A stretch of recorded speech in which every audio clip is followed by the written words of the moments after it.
or chargers. I need the chargers policy. Yeah. No problem. Thanks, man.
Testing.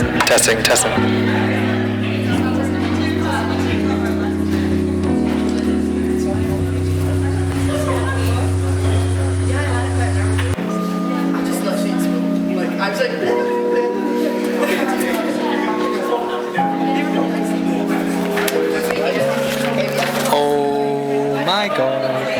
You can have a habit if you want. Can I just have one? Can I just have the one?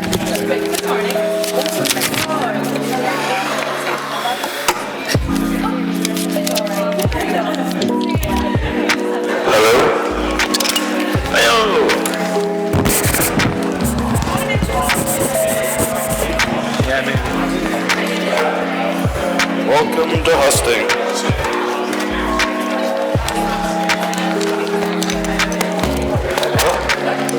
But you takes it? Yeah. What was wrong?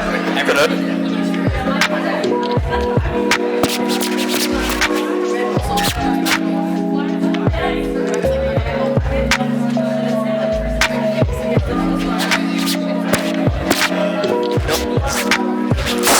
Hello?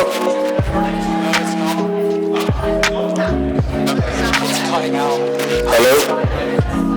Hello? Oh, you need...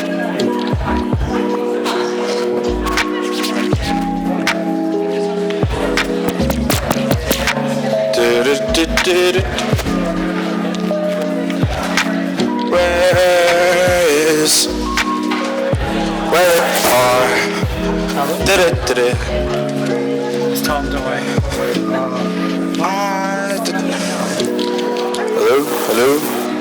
Hello? Huh?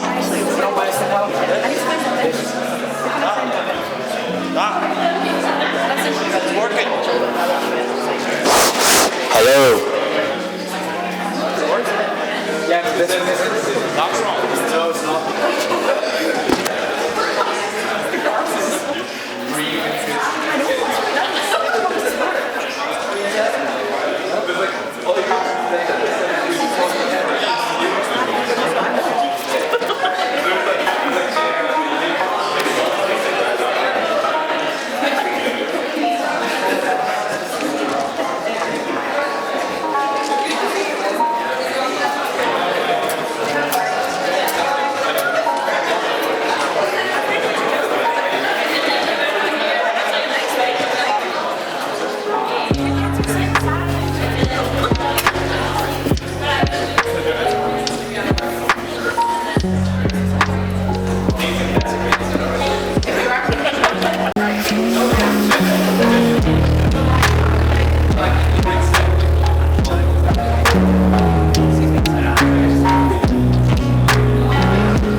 That one's fine. Okay, that's fine. Testing. Testing.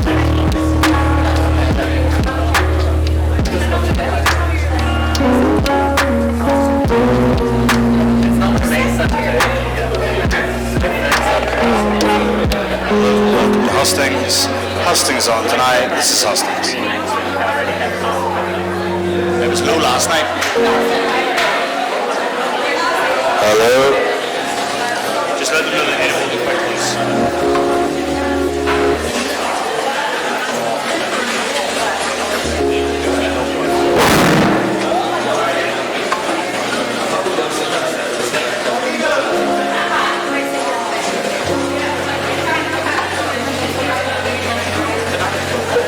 Hello.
Okay, folks, can we get seated, please?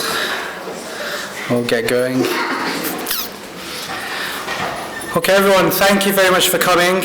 Welcome to the SRC Sabbatical Hustings for spring 2020. My name's Scott, I'm currently the president of the SRC, and I'll be convening tonight's hustings, so thank you again for coming along. A bit of housekeeping today. The order will be VP Student Activities, followed by Student Support, then VP for Education, and the President. Each candidate will get 3 minutes to have their speech. With 30 seconds left to go, you will hear this noise. That's just to give you a bit of an indication that you need to start wrapping up. After that, all the candidates will go through a period of questions and answers. Our sabbatical officers bar room, so Tom and Kirsty, please wave at everyone right now. They'll be going around with a microphone for those in the audience that would like to ask questions. It's worth saying that if we could ask everyone who was going to ask a question to wait for the microphone to come over, purely because we have a live stream which has been done by Gus tonight, and it means that the folk at home can also listen along. At first we'll accept questions from the floor for all candidates, and they'll get a period of time to answer, and then we will accept questions from the audience for specific candidates based on maybe their manifestos or what they said. It's also worth saying that, especially for those at home, we have a tweet deck, so people who are watching the live stream can also ask questions on our live stream. The hashtag is GUSRC election, so please feel free to ask questions on there. Yes, Gust, there's your wall, thank you. If I could ask candidates as well, in particular, because tonight's hustings is about the sabbatical officer positions, and obviously these are paid full-time positions. It can be really distracting, as you can imagine, having funny tweets in the background behind you. If we could keep the in-jokes and all that funny stuff to an absolute minimum, please. Including right now would be great. But no, seriously, if we could please show the candidates respect. There's nothing more distracting, and I've been there myself, than having a load of people looking up at the screen behind you because there's some funny tweets going on. I will turn it off if we absolutely need to. And just another wee reminder that only students can ask questions tonight. Every single student at the university is a member of the SRC, so by that virtue, you're allowed to ask a question. If you're a staff member or not a student, then please don't ask any questions. And yeah, that's pretty much the majority of the housekeeping. It's worth just saying as well that for the candidates, once your 3 minutes are up, and we'll try to be relatively strict with this, but you will hear a noise indicating your time is up, so if you could please wrap up as soon as you hear this. So this is the noise. It's a bit like the playing off the Oscars, just a little bit, you know, it's not exactly the nicest sound in the world. Not being played off by a jazz band, but you know, we just want to keep it as fair as possible. So, as I said, if you do hear that noise, your 3 minutes are up. So please wrap up. And on that note, we will start with the candidates for the Vice President of Student Activities. Can I please invite Eleanor and Amy up to the front? Can we all welcome them? Thank you.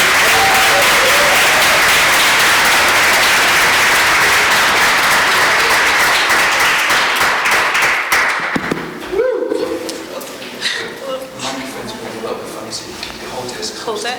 Okay. Great. If you want to decide between yourselves who wants to go first, and on your first word, I will start the timer and we'll go from there. Okay?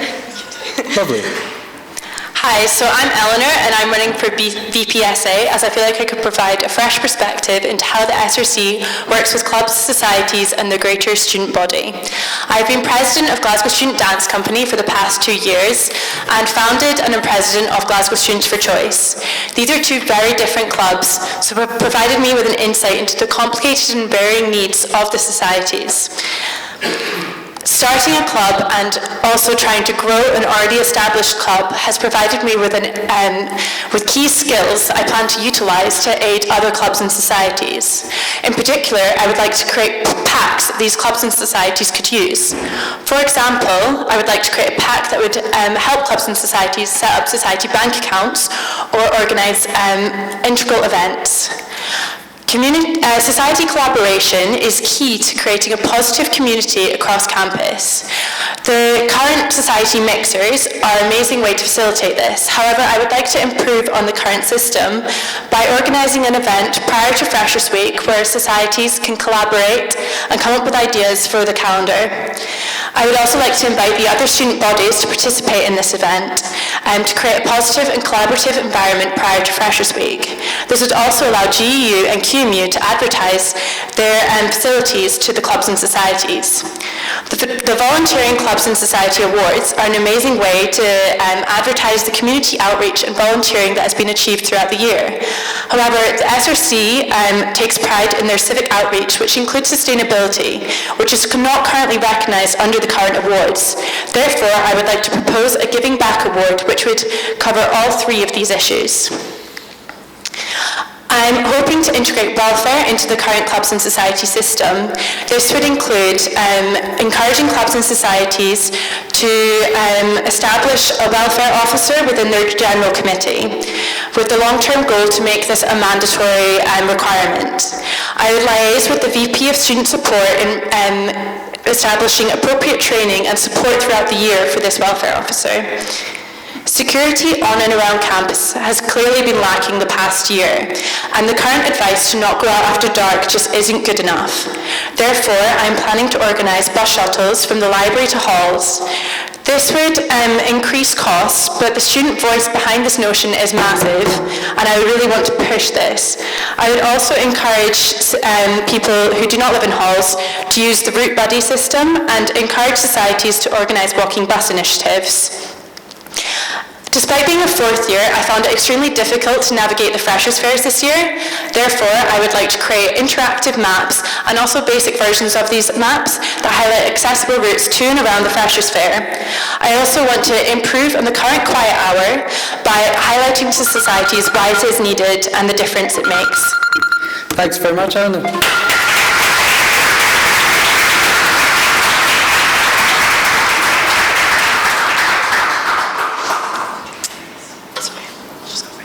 Hi everyone, my name is Amy. I'm obviously running for VPSA. I'm going to talk to you a little bit about me and why you should vote for me. I'm not going to bang on too much about my manifesto because that'll be quite boring for everyone probably. So I've posed a few important questions that I can answer. So the first one is, why do I want to do this role and why is it important to me?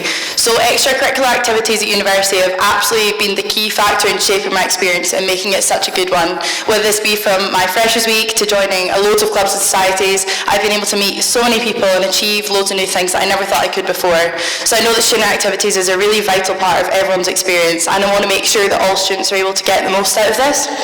I want to make sure that every single student is catered for. I was a home student for first and second year, and when I joined university, I never was really encouraged to take part in any student activities, never felt like there was anything for me or that I was catered for, and I feel like I never want this to happen to anyone. I want to know that everyone's having the best time. So why am I a good candidate for this role? Like I said, I've had good and bad experiences at uni, meaning it's not always been plain sailing, which is the same for everybody. So I know what I want to change, and I know how to make the good things that are good now even better. Over the past year, I've had loads of experience on the GEU board of management and working to supply the student experience for everybody and catering to all the students. I've got experience organising big events like Freshers Week and Daft Friday as well. My personality also something I think I could bring to the role. For anyone that knows me, I'm always smiling and talking, and I'm consistently energetic, friendly and approachable. And I know that I'll be an approachable figure for anyone, no matter how big or small their issue is. I'll be there to listen.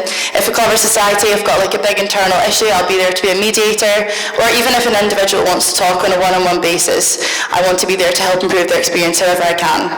I'd also love to be a nice energetic presence in the office, and also would absolutely love to be in charge of all the SRC Freshers Helpers. So the big question, why should you vote for me?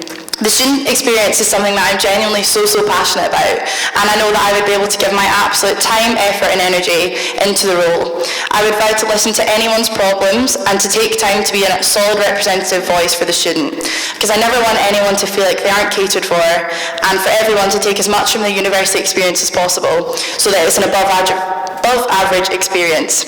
I want to make sure that everyone can leave uni, and that because of student activities they've had the absolute time of their life with it, just like I have.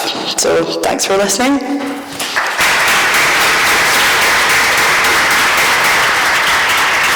Okay.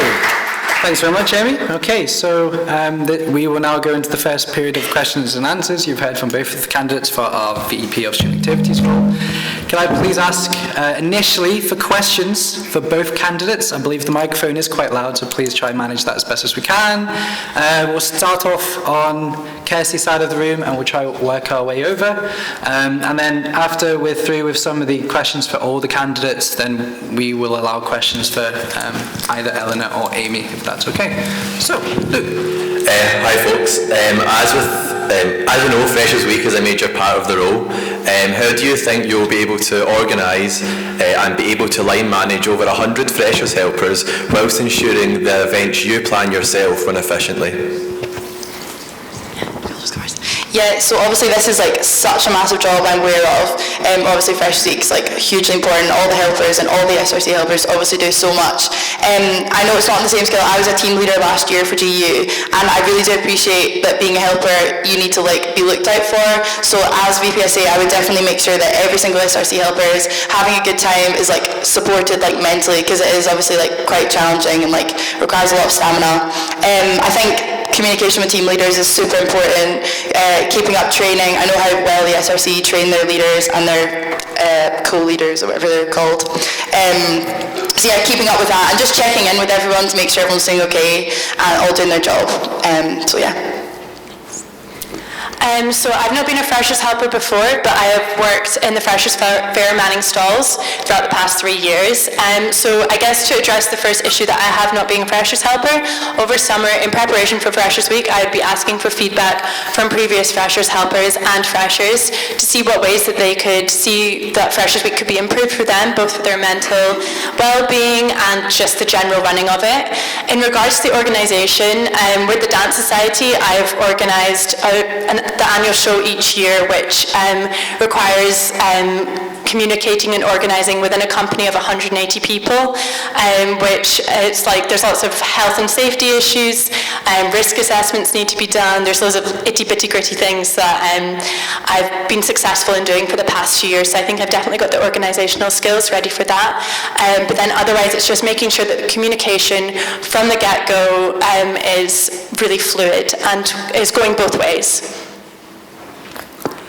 Lovely, thank you very much. Should we continue? Tom's got a question here, and then we'll come over to this side of the room. And we also have a question from the tweet wall, which we'll address in a minute. Obviously part of Freshers Week, there's lots of things with the nights out, but the SRC is heavily involved in the daytime activities, but especially this year there's a heavy focus on early evening activities to make sure home students felt included by the fact they had access to transport, but also events that were run so students who aren't your traditional 18-year-olds going out to party had the alternative non-drinking events as well. So the first one was headphone disco this year. So my question with yourselves is, if you had £500 as a budget, what event would you put on to cater to other students' needs rather than the traditional student? Ooh, good question. Off the top of my head, I would say doing something where everyone kind of get involved in like a non-drinking sense, just from my own experience, maybe some sort of dance type thing. Previously, I'd spoken to, I think it was the GU, about organising a dance roulette type event where you basically spin a wheel, some sort of dance style comes up and a song comes up, you put on the song and someone has to get in the circle and do the dance. And it's basically like a really good way to have an icebreaker, especially if you're like doing it with loads of people who have never danced before. It can end up quite funny as well. So I'd say doing something like that, but then making sure it's accessible, so making sure that there are ways for people who aren't able-bodied to get involved, and making sure that the venue is somewhere that people can access, because I know that is an issue around the university, having venues that people can access quite easily. Mine would probably be, first one that came into my head, probably like a bingo type thing. Bongo's Bingo is absolutely class for anyone that's been to it. It is literally like the best night you'll ever have. And it's so fun even if you're not like drinking. Like it's so fun having like prizes and stuff. I think it could be really popular for like a really wide audience. So yeah, I'd probably go for that. Lovely. I believe we had a question from Gust, and it was, if you just give me a second. So I think the general premise of the question was, in your role, you both interact with student media.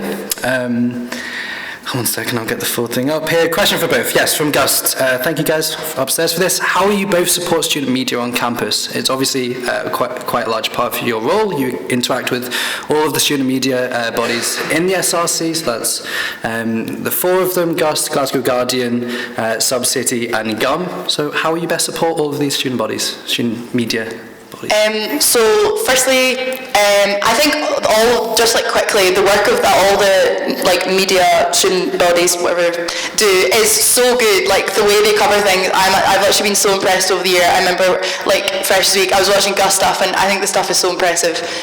So I think in terms of me supporting them, I think just communication, whatever I can do for them, I would absolutely do, because it is such an important and, like I said, impressive work that is so class to show off what the university do. So yeah, I think just whatever, anything I can do, staying in contact, communicating, and also further platforms, I can make sure they get the platform they all deserve.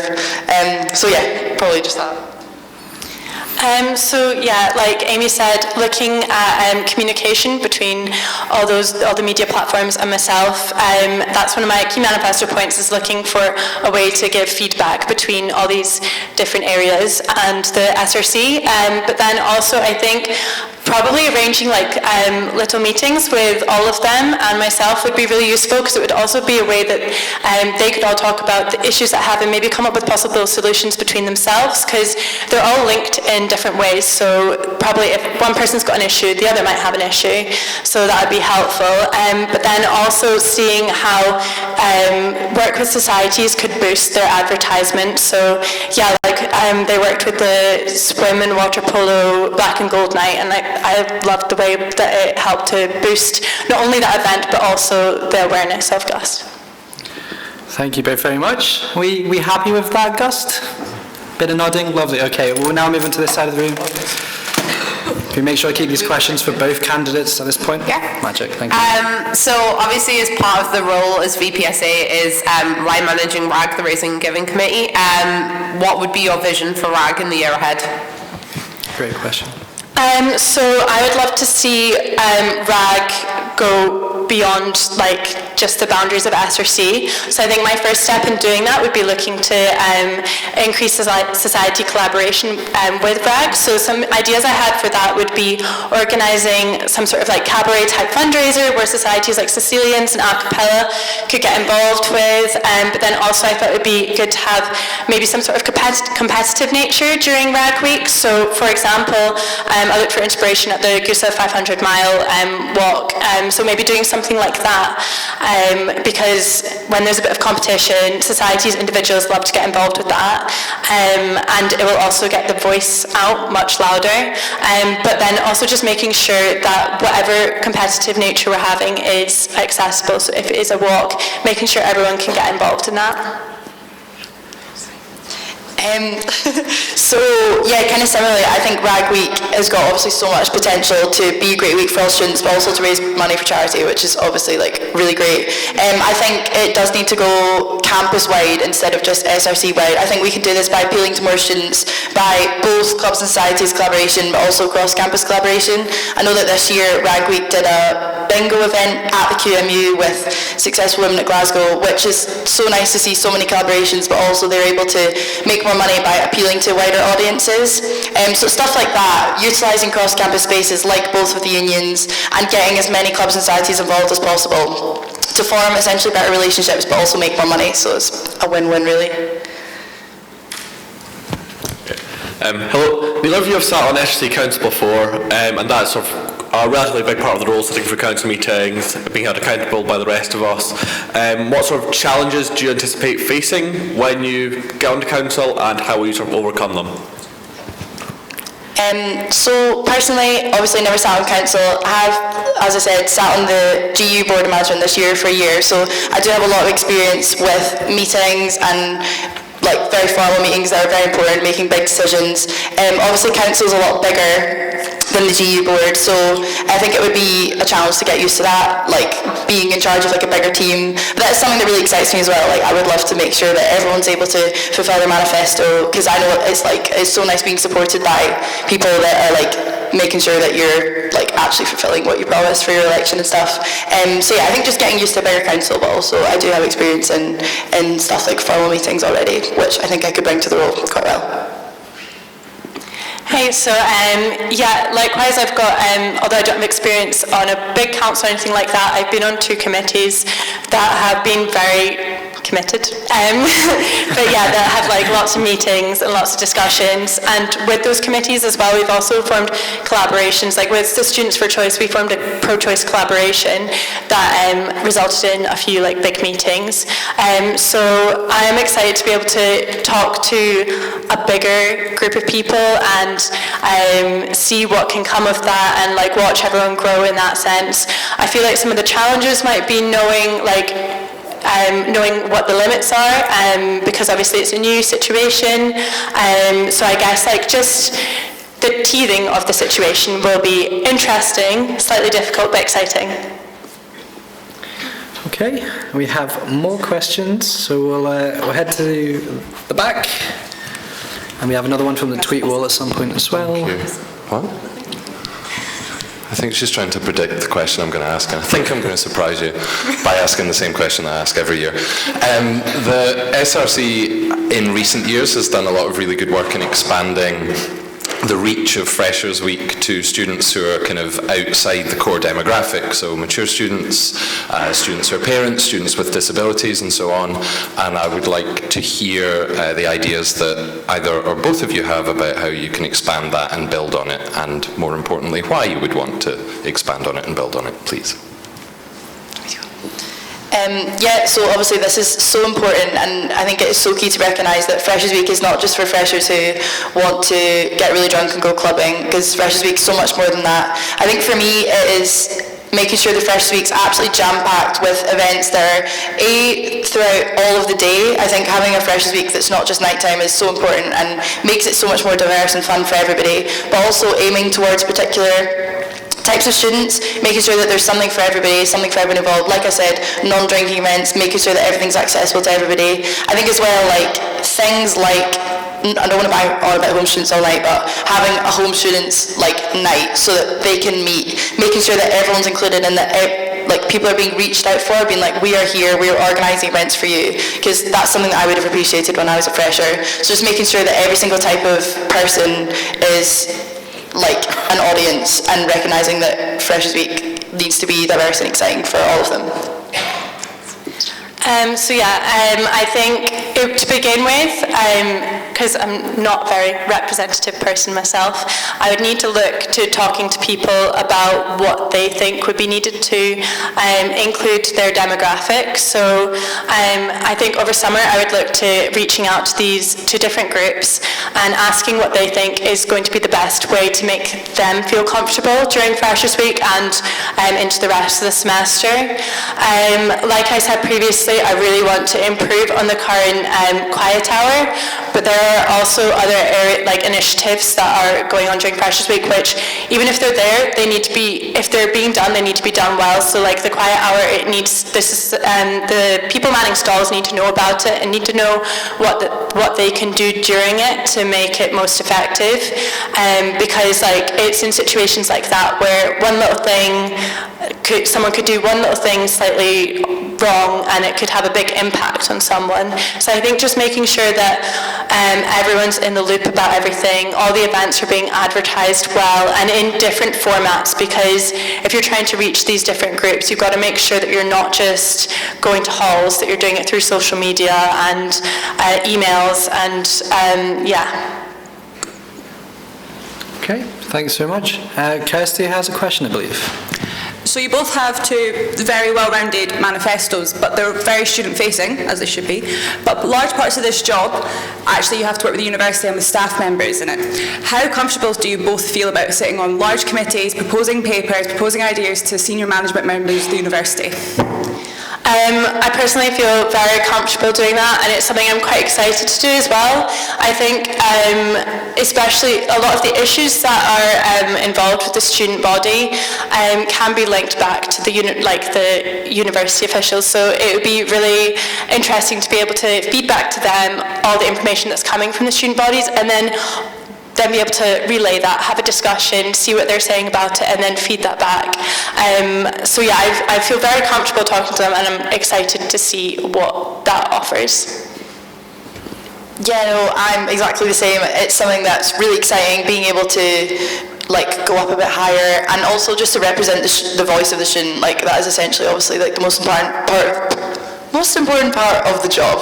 It's something I'm very comfortable with. I remember this year just being so friendly. I know it's different, but all the GEU staff, having really good, healthy relationships with them is so important. I have also done financial proposals in the past that I know are hard, but if you do them right, then they get accepted. So yeah, no, that's something that really excites me, and also lots of opportunities that could potentially come for it. So yeah. Thank you very much. We still have quite a few questions, so we'll go through. Hi, I'm not sure if this question's been asked yet, I just came in, but I'm a member of a political society on campus, and I've spoken to other political societies on the left and the right, and sometimes they feel to affiliate with the SRC, they have quite a difficult time, whether that's intentional or not, and they often feel because of the political views of their parties. So I was just wondering how you would ensure that different political societies, regardless of their views, would be able to affiliate just as well as other societies on campus are. This is not something I know too much about, to be honest, with affiliation and what is required for that. But obviously I think it is just making sure that it's a non-biased decision, and that communicating in a team to get advice and feedback from other people to make sure it is right. But like I said, I don't know too much about the rules of affiliation, but obviously want to be as fair as possible to make sure everyone's getting the right treatment, and yeah. Hey, so I've had to do a few affiliation things. So I guess it can be quite a straightforward process in getting affiliation. But what I'd want to make sure is that no society is getting special treatment when it comes to it, but that all societies are being supported if they need it. So I'd obviously first have it is kind of like a tick box system right now, where you just need to go through the forms. But I'd also want to make sure that people feel that they could approach me if they think that they are being treated unfairly in the affiliation system, and make sure that my own political views are not getting in the way of my professional objective.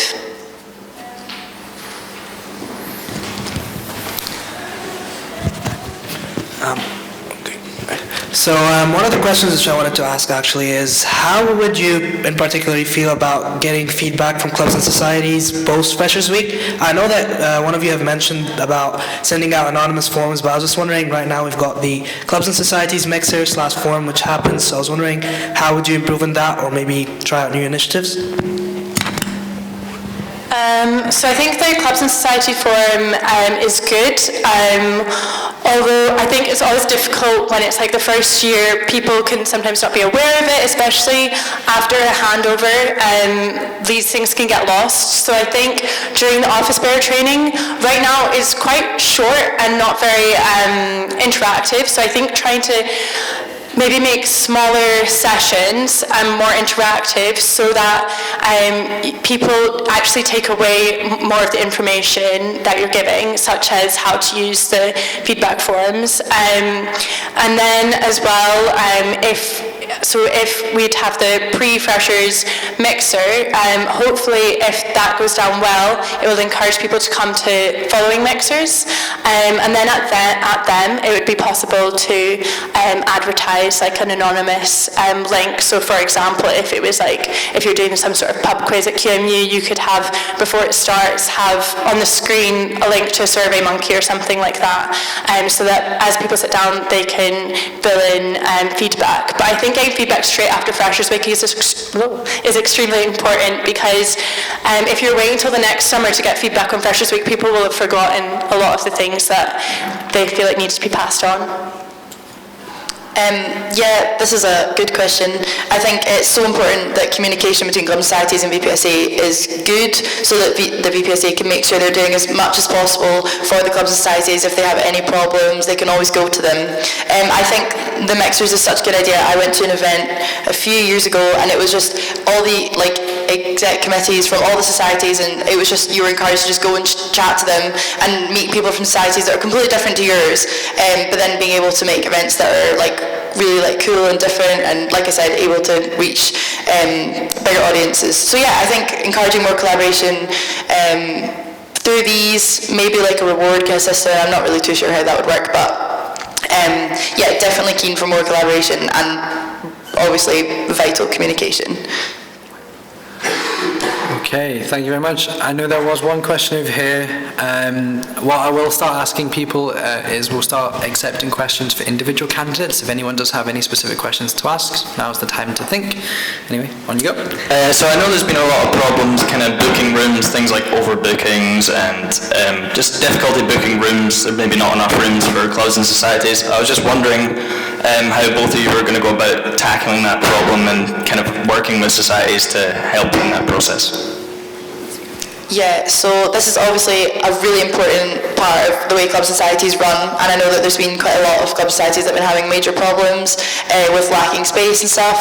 I think for me it is about being a really strong voice for the clubs and societies and just fighting for them to make sure they do have room. Obviously campus is expanding quite rapidly right now, and I know that the new building is supposed to have loads of room for club and societies, so I think just making sure that that actually does happen by just being a strong representative for all of them, and making sure that does happen, because otherwise things can get dangerous for everyone, and if people don't have enough space they won't be able to run properly, like rehearsal space or whatever.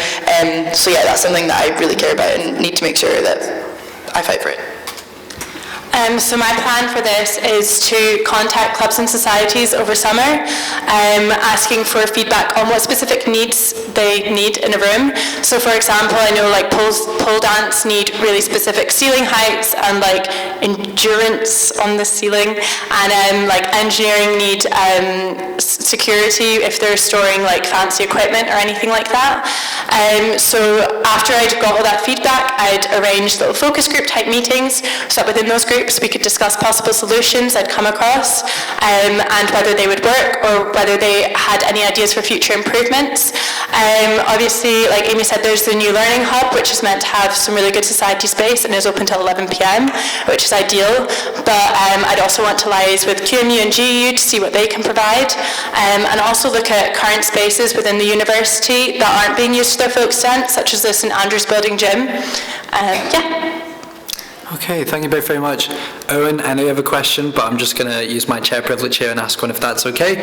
Just for both the candidates, how do you plan, or do you have any ideas of developing the postgraduate side of the student experience? I'm very aware that we've spoken a lot about Freshers Week and other demographics of students, but postgraduates is a group of students we often overlook. So how do you plan, or do you have any ideas of how to develop their experience? I think this comes back to the looking for feedback point as well. Again, I've said this so many times now, but looking to talk to these groups, see what they think would be helpful to attract their groups to Freshers Week. Obviously there's specific postgraduate events, so making sure they're really advertised, because I know a lot of postgraduate students struggle to feel involved within the community, and they often live quite far away just because it's cheaper to not live in the West End. So making sure these are advertised on specifically postgraduate forums, perhaps through the Moodle forums, through Moodle forums would probably be the best way to do that. Yeah, I think for me, it's not something I know too much about, life of the postgrad, obviously, because I'm not one. So it would have to start with just research, asking people who've either been postgrads or are, what could we do more for you, what would you like, what type of events do you want, so that we can push forward these. Essentially research and then just going forward with it. Smashing, thanks very much. Owen, over to you. So the two unions on campus provide most of the big entertainments on campus for Freshers Week in terms of acts. The Freshers Pass goes in part to help fund this. However, the unions at times feel they see a much smaller cut from this from what they provide, which means they can't book the big acts that freshers at times come to expect. This also feeds into some dissatisfaction with the cost of the passes. So I just want to know, as you'll sit on the committee that helps deal with the fresher cost, what will you do to ensure that freshers feel they're getting their money's worth without causing the two unions to feel more financial pressure during these weeks? Good question. I think from the get-go you need to be transparent with the new students. I think a lot of the issues of people feeling like they're being hard done by with the wristbands is because there's not good communication into what the wristbands are giving them.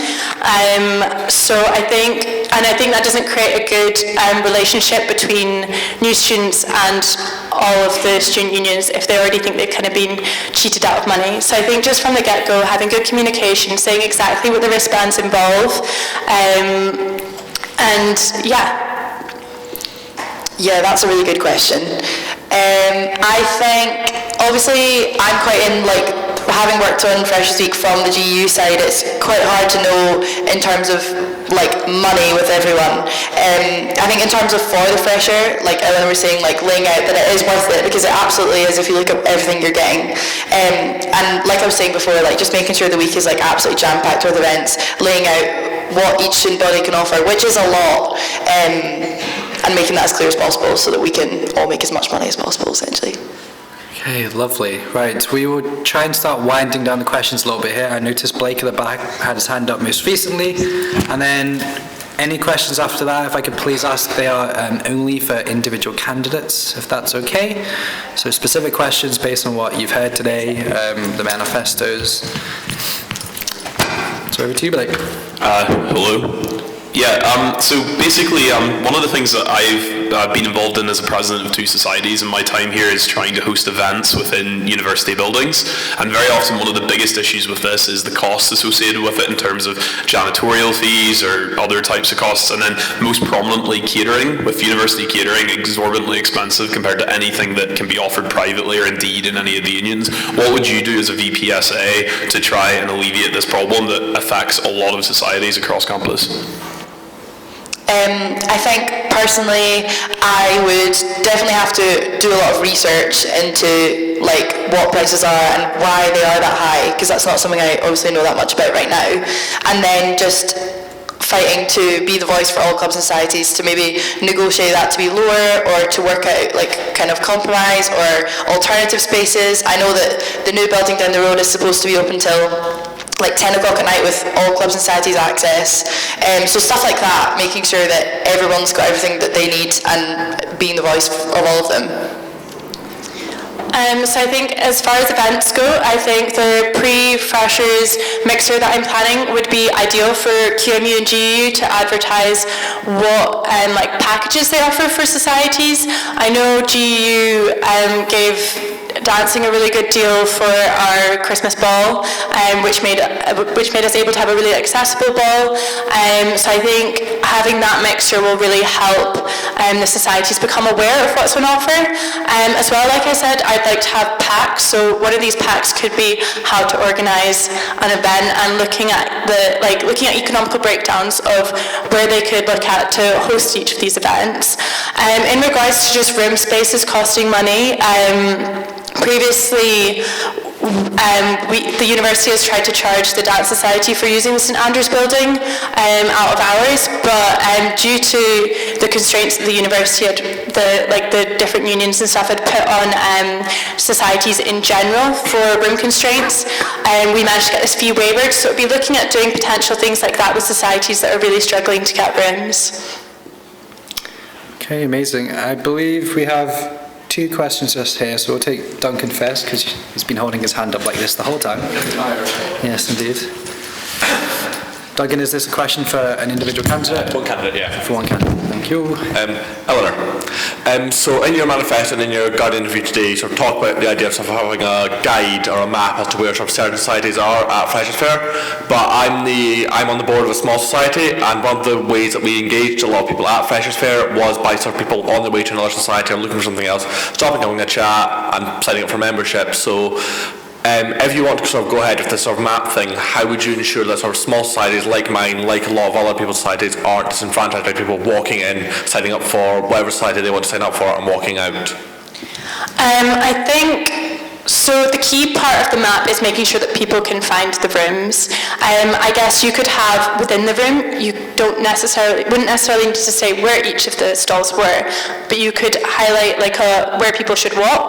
That way people would have to walk past all these societies. And then as well, I think this year there was the societies were laid out really well in that a lot of similar societies were put together. Therefore, if there is a smaller society that's kind of linked to a bigger society, if someone's on their way to that bigger society, they're going to stumble across the smaller society, and everyone's happy. Amazing, thanks very much. I believe we have a question over here, and then I also have another cheeky question to insert in, if that's okay. Hello, so Eleanor, you mentioned about your Giving Back Award for Sustainable Societies. So actually, Amy, I was just wondering if you had any approach to kind of supporting sustainability on campus, or something that you decided that would, make the SRC a greener space. So I think I mentioned it really briefly in my manifesto, the creation of like a kind of guide for clubs and societies on how to be more sustainable in their running. I don't know how this could be created. I think there's people on campus like Guest who would have more knowledge on this than me. But I think a guide is something that is like very easily made, and then maybe in turn rewarding clubs and societies for doing it. But definitely like bullet points on how to do it, because I personally probably wouldn't know a lot, and I think a little like leaflet or pamphlet or something could easily be done and probably make quite a lot of difference. Okay, thank you for the question. So I've got a question for both candidates, and I will close on this if that's okay. We've spoken a lot about Freshers' Week, clubs and societies. We had a brief mention of student media. Another part of your role may include interacting with our amazing volunteering service, which the SRC provide. You'll be working with that team to put on things like the Volunteering Clubs and Societies Awards, which is coming up. I just wanted to get a thought from both the candidates, if you have any thoughts on how to further develop volunteering, how to work with that team, and really look at the student opportunity side of the student experience. I think for me personally, volunteering is not something that's like PR'd enough in the SRC. Like, I personally don't know too much about it and what they do without having to go in and research it, whereas there's other parts of the SRC that I know are like a major thing. So I think firstly, like even more like PR of all the like amazing volunteering that they're doing would be great, and then just getting as many people involved as possible, because I know that it is a really cool opportunity to take away from uni and to have on your CV and stuff, and then just supporting however I can in all the work that they're doing. Yes, I agree with Amy. It really needs to be pushed more through social media, Freshers' Week, and all of that. But I also think it would be beneficial for the volunteering services to work with the societies more. So that could be collaborating with them to host an event, or if there's like a society that have got a greater insight into a certain charity, then they could host like an information session, different ways like that, just to, I feel like with the societies you access a new demographic, both within the society and then like through all the society's friends. So yeah. Amazing, thank you both very much. On that note, we'll leave it there. Please everyone join me in congratulating these.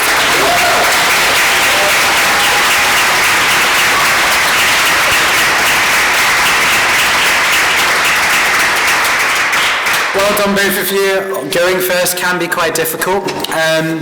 Now, just before we move on to the next set of candidates, can I please ask a wee favour from everyone? This is obviously being live streamed. If everyone could quickly grab out their phones and please share the live stream. It's on Facebook, you could also find it on Twitter. It'd just be good to get as many people involved as possible. Gusto like this in the background. So you can take a second or two to do that, that'd be great. While you're doing that, it's probably worth introducing the next role that we have our candidates come up for. So the next role will be the Vice President of Student Support. So could please everyone join me in bringing up Ella, Rachel, Mary and Blair to the front.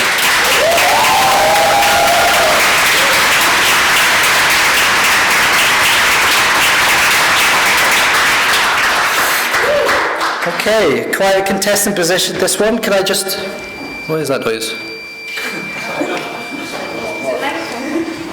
Anyone know what that is? Is it one of the microphones by any chance? Is it from up there? Okay. Can I give you a couple of seconds to try and fix that, if that's all right? Because that's quite, it's quite a lot. Just while we're trying to get rid of this really monotone sound, just a reminder to the candidates, if you could please make sure to put your microphones as close to your mouth as possible. I hope that isn't a fire alarm or something, because we're just sitting here, but... Yeah, I know, I feel like the fire alarm is a bit louder. Right, just while we're trying to fix this, we'll take a little quick hiatus. Sorry about this, guys. I know you've just come to the front. It's a little bit on the annoying side. And sorry to the folks at home who are watching this. Yes. Any ideas? I'm just seeing this at the back. Guys, if you just want to talk between yourselves for a minute, that'd be great. It would drown out the noise in the background. Oh, lovely. Okay. Thank you very much. Apologies, we had some problems yesterday with just random noises appearing. Just for the sake of the people that have just left, we'll give them 1 or 2 minutes just to come back, if that's okay. I'll give you a second to collect your thoughts. Apologies for this, it is quite inconvenient. If anyone is tweeting at home, please feel free to start tweeting your questions in. We'll make sure to line them up. We've not had a great time with noises.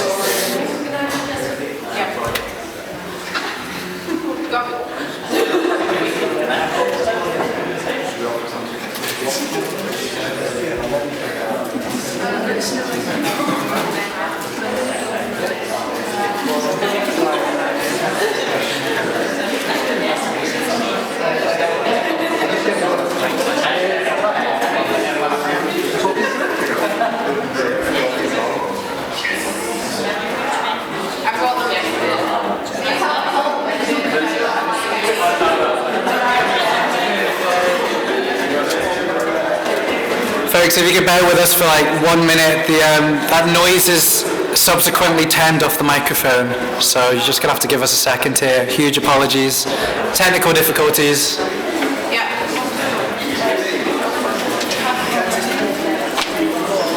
Are those biscuits going? If anyone like a biscuit, there are some biscuits here. Please feel free.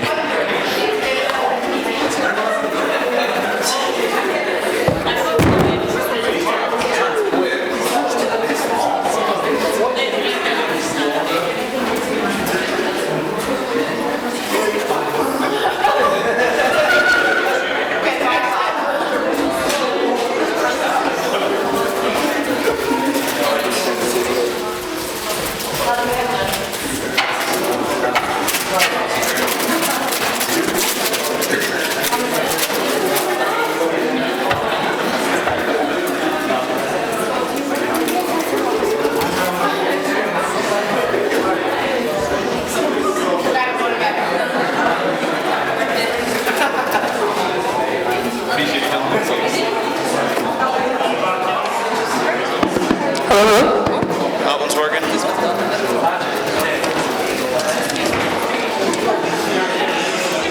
Okay, folks, I think we may be there. We got one. Okay, should we just let's work with that one for now. We can figure the other one out just after, if that's okay. Apologies for this. If everyone wants to get seated.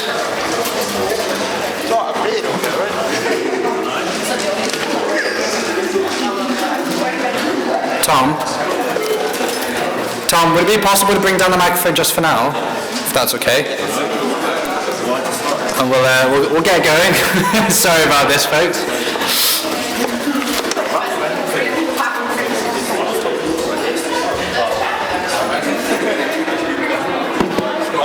Hello. Okay.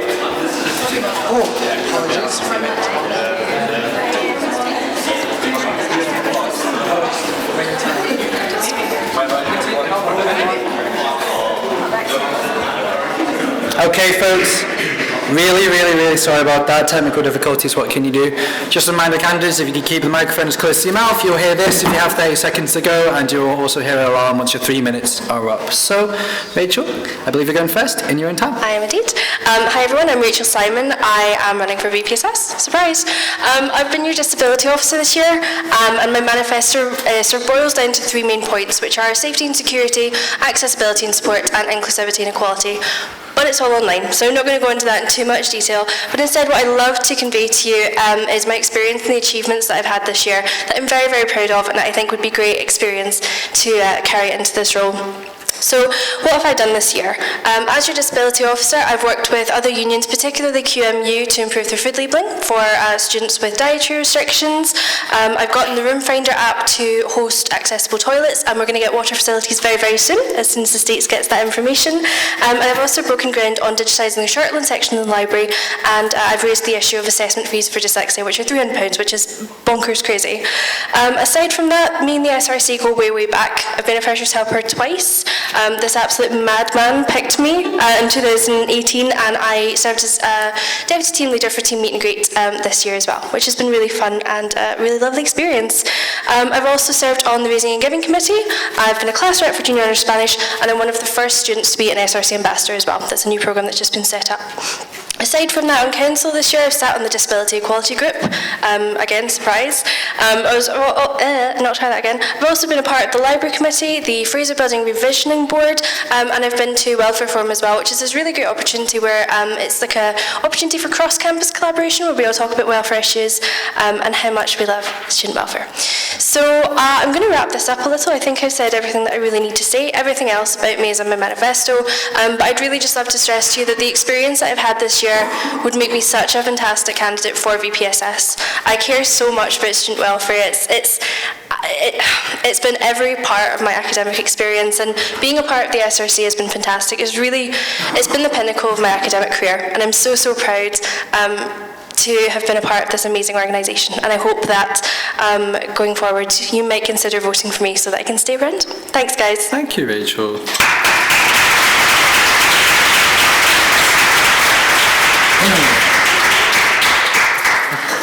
Hi everyone, so I'm Ella, and I want to briefly talk to you about why I want to be your next VP of Student Support. So after spending 2 years on tennis committee, sometimes being approached by struggling members, and being on the GU board for this year, I've become aware of the mental health crisis on campus. Within these 2 roles, I have taken up a position of support for some of these students, but do not feel like within these positions I've been able to do enough to improve welfare services on a larger scale. It is in this position that full focus can be given to improving student welfare, and I feel really passionate about delivering new initiatives. I've seen firsthand through my peers that current services are not far-reaching enough, and many students are out of touch from what is actually being offered. If elected, I would seek to bridge this gap, working to widen the radius of the SRC's reach with the wider student body. So now I'd like to take some time to talk about me and why I feel like I'm qualified for this role. This year, going onto the GU board as part of the Welfare Committee, I knew I'd be engaging with student welfare, but I don't think I expected my experiences to be as front-facing as they have been. Hive nights, in particular, have thrown me in the deep end with dealing with students in crisis, and it's made me develop a deep and genuine care for making sure students all across campus have access and understanding of what support is available to them. I think the empathy I've developed from these experiences has brought me in touch with certain issues, but I also believe I have the experience going forward in this role to deliver a fresh outlook on welfare. Not only do I have a deep understanding of how 2 of the other student bodies work through direct involvement on board and committees, but I also feel my role as President of Northern Services this year has given me leadership skills, the ability to chair meetings, and importantly, the ability to see how collaboration benefits all groups. Some of my main ideas, if elected, include introducing an alcohol and drug awareness campaign, which would focus on the consequences overconsumption can have on physical and mental health. I've seen firsthand this year the effects this is having on students, and feel like an informative presence on responsible drinking can be really beneficial to many students, considering it's such a large part of student culture. I would also aim to encourage more non-drinking events, especially in clubs and societies, and promoting these more, as I feel like these could help especially include marginalised groups such as home and international students. I want to investigate expanding mental health and sexual violence training so that one member of each committee in clubs and societies, as these are large contact points for many students. I want to continue new and innovative look after yourself initiatives, and lastly carry on the work that's been done this year to support those involved in sexual assault, such as heavily promoting the drop-in counselling session that's being developed. Most importantly, I would want to use the links I've gained with other student bodies over the last couple of years to ensure every initiative is as far-reaching as possible and reaches all students. So, thanks.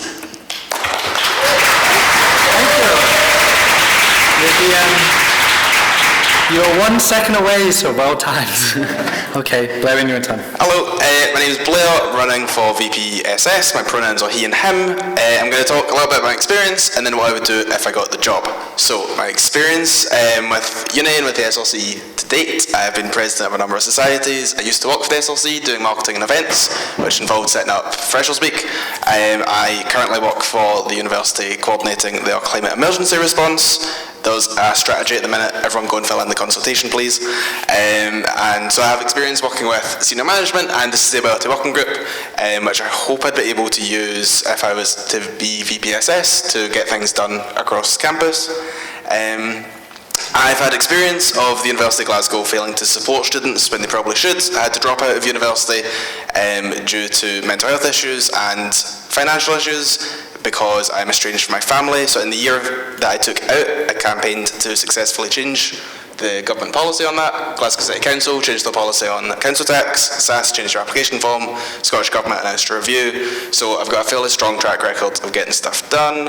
Currently working with different charities to promote estranged students and also LGBTQ students, and working with Scott and Tom for an awareness campaign around estranged students on campus, just to signpost them to the stuff that's out there. So I'd say I've got a fairly good track record when it comes to getting stuff done, promoting welfare. If I was to be VPSS, my main thing would be to listen to students and to find out what they need support with, rather than assuming. So an SRC should be representing views, so to do that I would do surgeries, have votes, have consultations, find out what the priorities of students are, find out if they're satisfied with counselling and psychological services or if they support the strikers, and then use that as evidence to go to the university and say the students support full fossil fuels and armed divestment, and the students want a proper climate response, and the students want increased funding for counselling. Use that as evidence to leverage senior management to get stuff done. And I think the main thing that I would hope to do throughout the whole time as VPSS would be to put students at the heart of the university's decision making, because right now they're a bit of an afterthought. So for example, talking to disabled students and get them talking to senior management to talk about the campus development, making sure that the new campus is accessible for everyone and the current campus is accessible while the renovations are happening. Talking to women and queer people, finding out why they feel unsafe on campus, finding out what could be done, and talking to queer people about putting LGBTQ issues on the curriculum, which I know there's been a campaign for in the past. Thank you very much, Blair.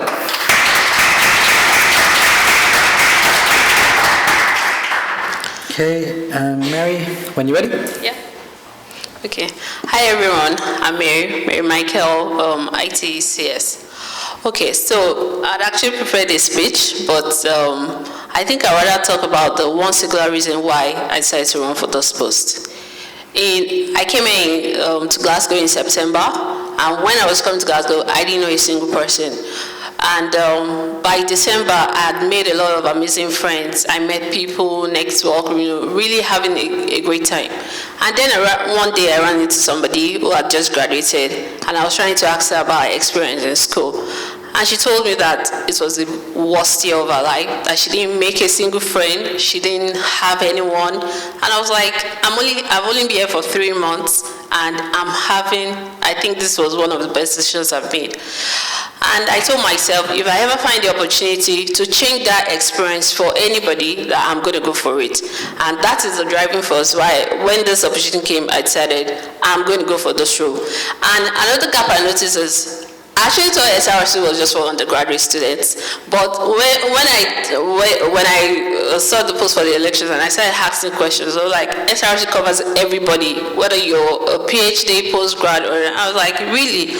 Okay, fine. So this is the opportunity I've been looking for, and that's why I'm here today, to give everyone a voice, every student, to make sure that every student who comes to Uni Glasgow has the best experience ever, that no one will ever have to say, I came to the University of Glasgow and I didn't have a good time, or it wasn't a great time. And that's just my driving force for going for this role. I'm going to make sure that the issues I also noticed being a class rep for my course, being able to be the voice for them. We had a lot of academic issues, but I was really glad that I was there to be able to propagate our issues forward, get solutions resolved, the ones we could, and the ones where we could not change, get remedial efforts in them. So that's the reason why I'm asking everyone to vote for me and support me in this position. I know, yes, a lot of people are like, are you sure you can do this, or do you think you should? Yes, I think I should. I think that gap needs to be filled, and I believe that I can do a good job if given the opportunity. Thank you. Thank you, Mary. Okay, so thank you all very much. I had a bit of a panic attack because as Rachel was talking, just loads of tweets appeared. I don't know what wizardry you've been using, but there we go. I'll start off the questions with just quite a light one, and then we can go to the floor. So as we did in the last set of questions, if I could please ask folk to only ask questions at this point for all the candidates. We'll try to get through them as best as we can. So my question for you folks at this point is, what do you think is the number one issue facing students at the moment relevant to your role? The number one issue. Okay, I'll speak. Oh dear.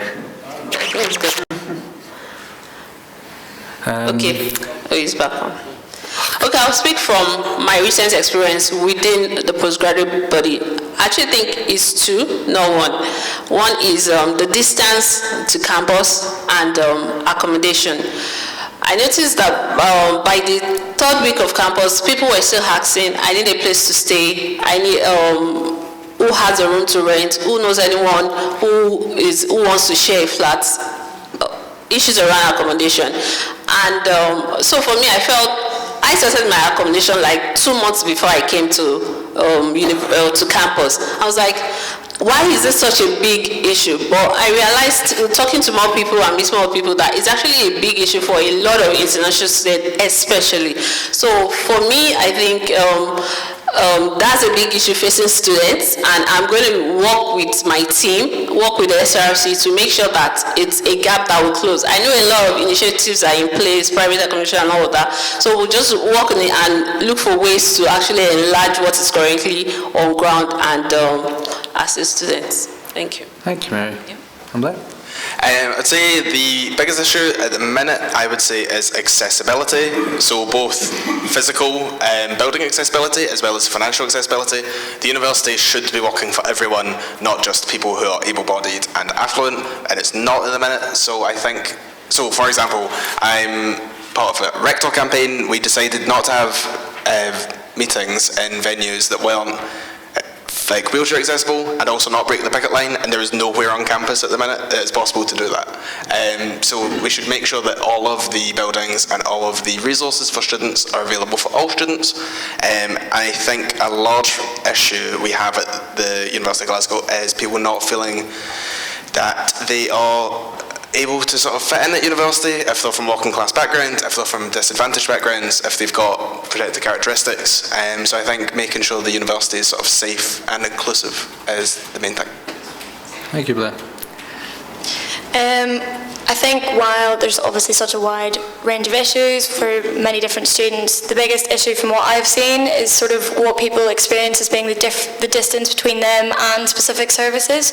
So people do not feel engaged, or they feel disillusioned with what services this university has to offer. And while they might be there, sometimes there just seems to be this massive gap between them being there and students A, knowing about them, and B, feeling like they're approachable. Like Nightline, for example, so many people don't seem to know about this, or from experience of speaking to people that have worked on it, they just don't get phone calls, and it just seems to be that people do not find them approachable or do not understand the services that are available to them. So it's sort of trying to bridge that gap. Yeah. Thank you, Ellen. So I would say one of the biggest issues is probably participation and engagement, and sort of retention and accessibility sort of comes into that as well. I think that we do have massive issues getting students, first of all, especially from disadvantaged backgrounds or students with disabilities, parents, carers, estranged, mature students, and once we have them, we also have issues retaining them as well. Now, the university is doing a lot to work on this. Currently in their outcome agreement, the 2019-20 outcome agreement, their target for retention is 95%, which is pretty ambitious considering that the mature student retention rate is 90.3%. So the university is taking steps towards combating this, but I think that we as an organisation, we really do have to push to make sure that students are engaged with their course, they're actively participating in not just obviously their course, but in sort of extracurricular activities, and just to sort of build upon this idea of community at Glasgow. So yeah, participation, retention, accessibility, all that good stuff. Thank you very much. Okay, so we'll open up questions to the floor. Just a wee reminder to those watching at home, you can tweet your questions in at #GUSRC elections. I'll keep plugging that all night, apologies. We'll take our first question there. If the microphone decides to work.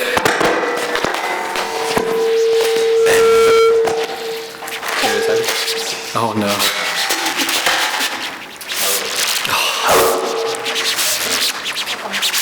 Significant technical difficulties here. Let's try use the microphone. You're going to have to do a bit of running tonight, Tom. Apologies.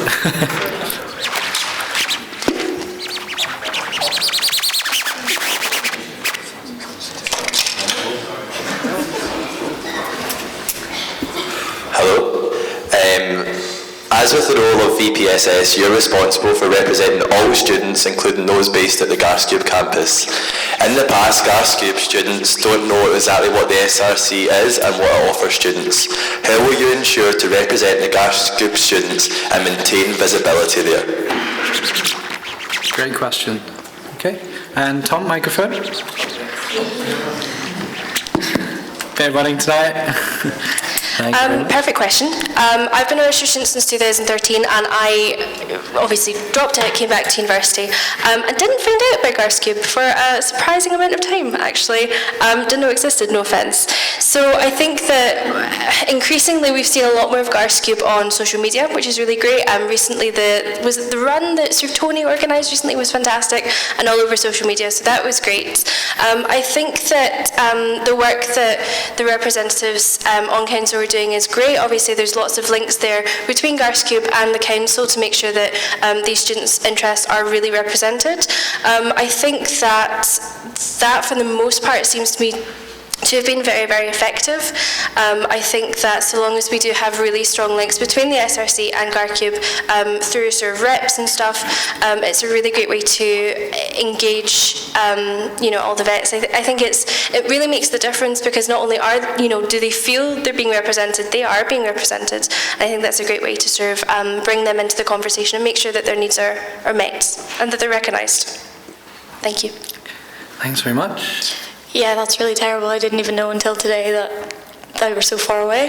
But yeah, I think it would be focusing on a lot of daytime events that is accessible for them, that they can attend, and they're not walking back at dark. Communicating with people within the building, getting the PR presence online with all of our services, and making sure that within the Garscube facility itself it's accessible, and yeah, just increasing communication and making sure all the services during the day are accessible to them as well. I think the best way to make Garscube feel involved is to take people at Gilmore Hill out to Gosscube more often. So one way to do that would be work with GUSA, have regular sporting events out there that are open to all students, not just people in clubs.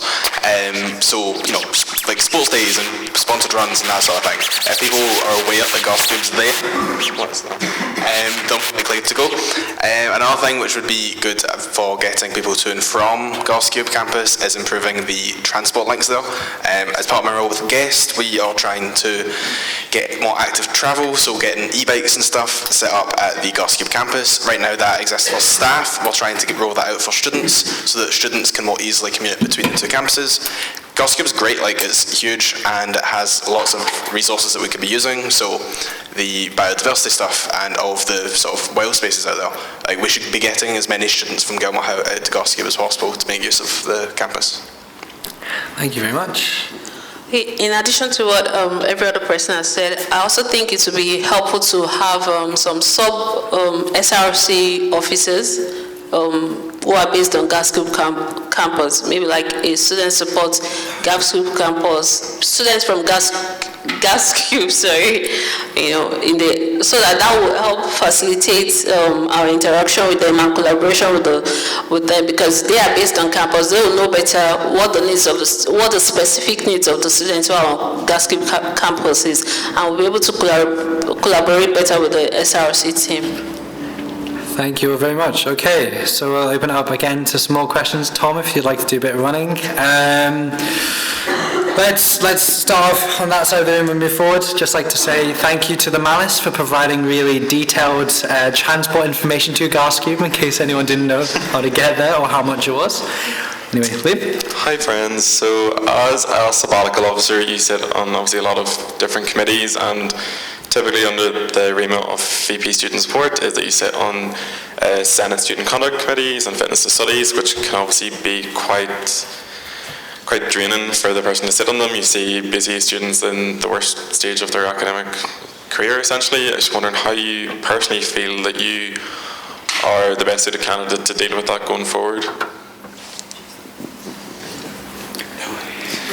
Yep, sorry about this. Just found out the transponder is balloon, so we're going to have to stick with this one microphone. How would you deal with student conduct?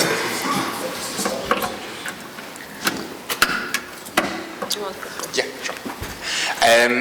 Student conduct, I think before we get into talk about individual cases and people going before the Student Conduct Committee, I think it's very important to introduce a universal standardised system across all parts of the university, all campuses, all student bodies, making sure that if an issue happens in, say, a union, everyone else across the university who needs to know does know about it, and to make sure that the disciplinary code that we hold students to is very strong, where we shouldn't be accepting any amount of hate speech on campus, whether that's against trans people or against people of colour or against disabled people. We need a very strong disciplinary procedure. That being said, people who are going before the conduct committees, I think it's very important to provide ongoing pastoral care for them.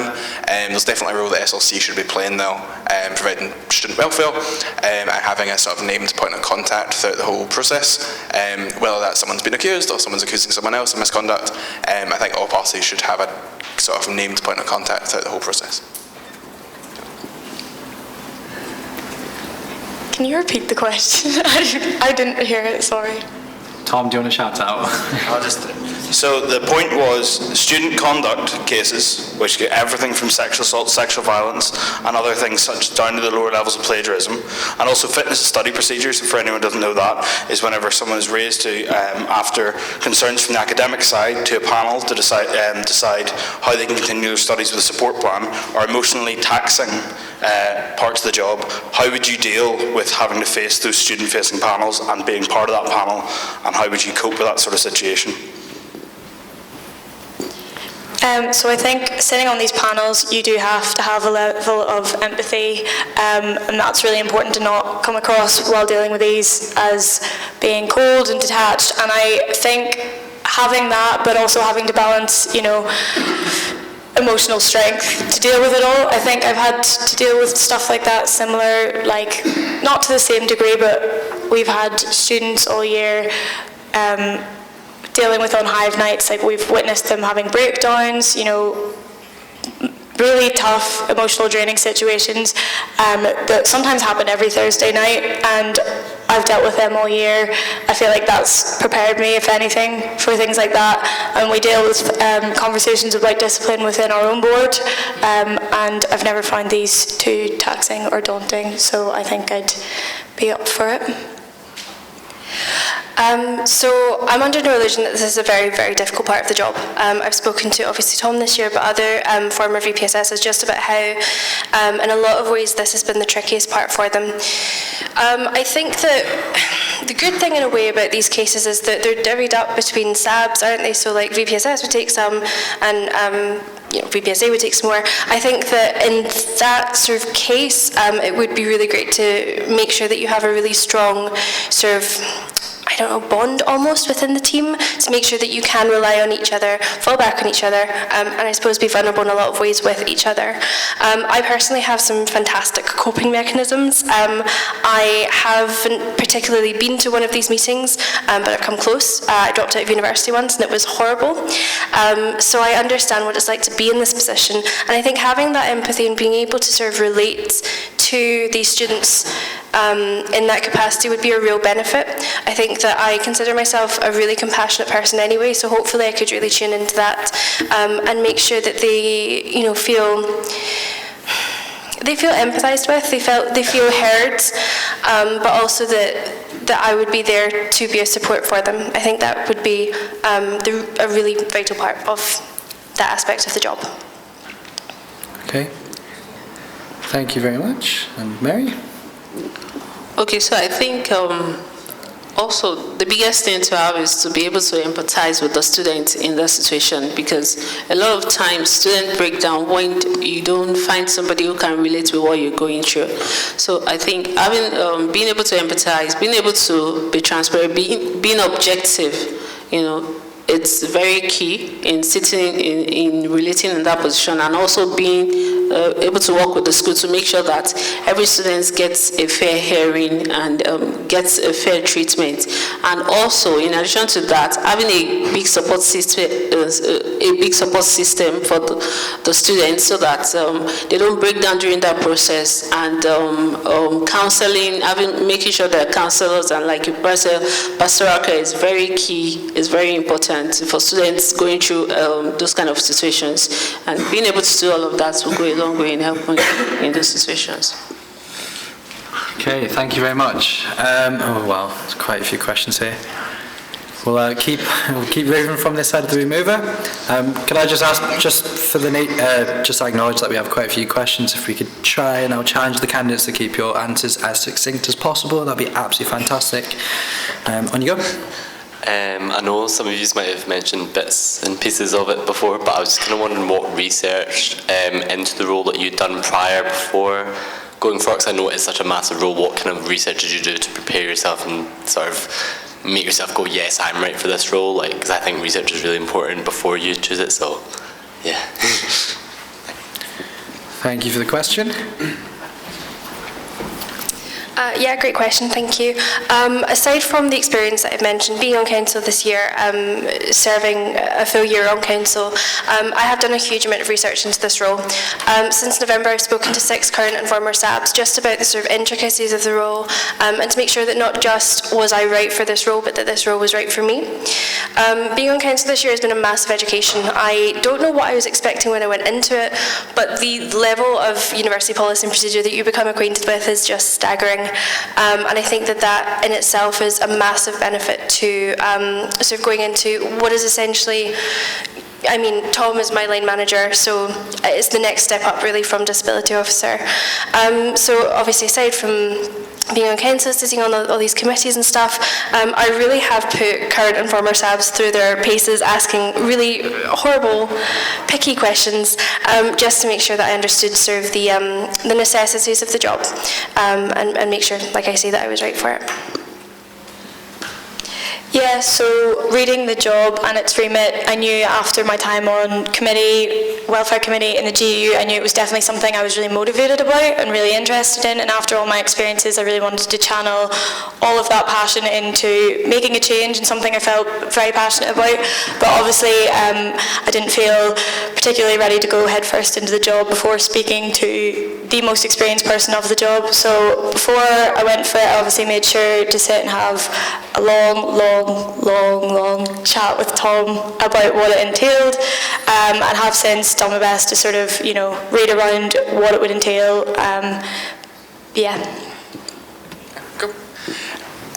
So in terms of sort of knowing what the role entails going into it, I've had, like I said, lots of first-hand experience of different welfare issues, whether it's dropping out, financial aid, mental health services on campus.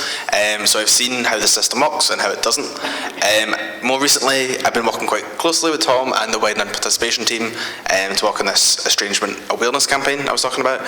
And so I think I would be quite well suited to the role, given my sort of awareness of the range and complexities of welfare issues. And on a personal note, I would quite like to see the work that we're doing right now in estrangement sort of carried through to the next deal. Okay, so a lot of my experience is from back home, but cutting from high school to university, I've served in a lot of student welfare roles on the student body, and it's not going to be a new experience for me, because I've always had the opportunity to represent them at different levels. But even here in Glasgow, I've been able to, in NSS, that's the Nigerian Student Society. I'm currently the VP and / welfare officer, and I know in the past few months, I've been able to represent a lot of students, in terms of getting their needs met, getting problem solved and issues resolved, and also as a class rep in my school as well, being able to work with over close to 150 students to be able to, also attend to issues relating to them. So coupled with that, I think more than equipped to be able to perform in this role, because even now, when I was coming to resume, some of the societies back home refused me to hand over because I just felt I could still continue to serve even while I'm here, even though they are volunteers. So I think I have a lot of experience to be able to perform really well in this role, and I'm confident that I can bring a lot of change, if elected. Thank you. Thank you very much. We'll try and move over to this side of the room if that's okay. So there was a really great opportunity to mention the strategic plan. Quite sad no one did. So one area that we always struggle with in terms of support and welfare is postgraduate students, in particular postgraduate research students. So I was just wondering, what are your plans to make sure that we are looking after postgraduate research students' welfare? Thank you for the question.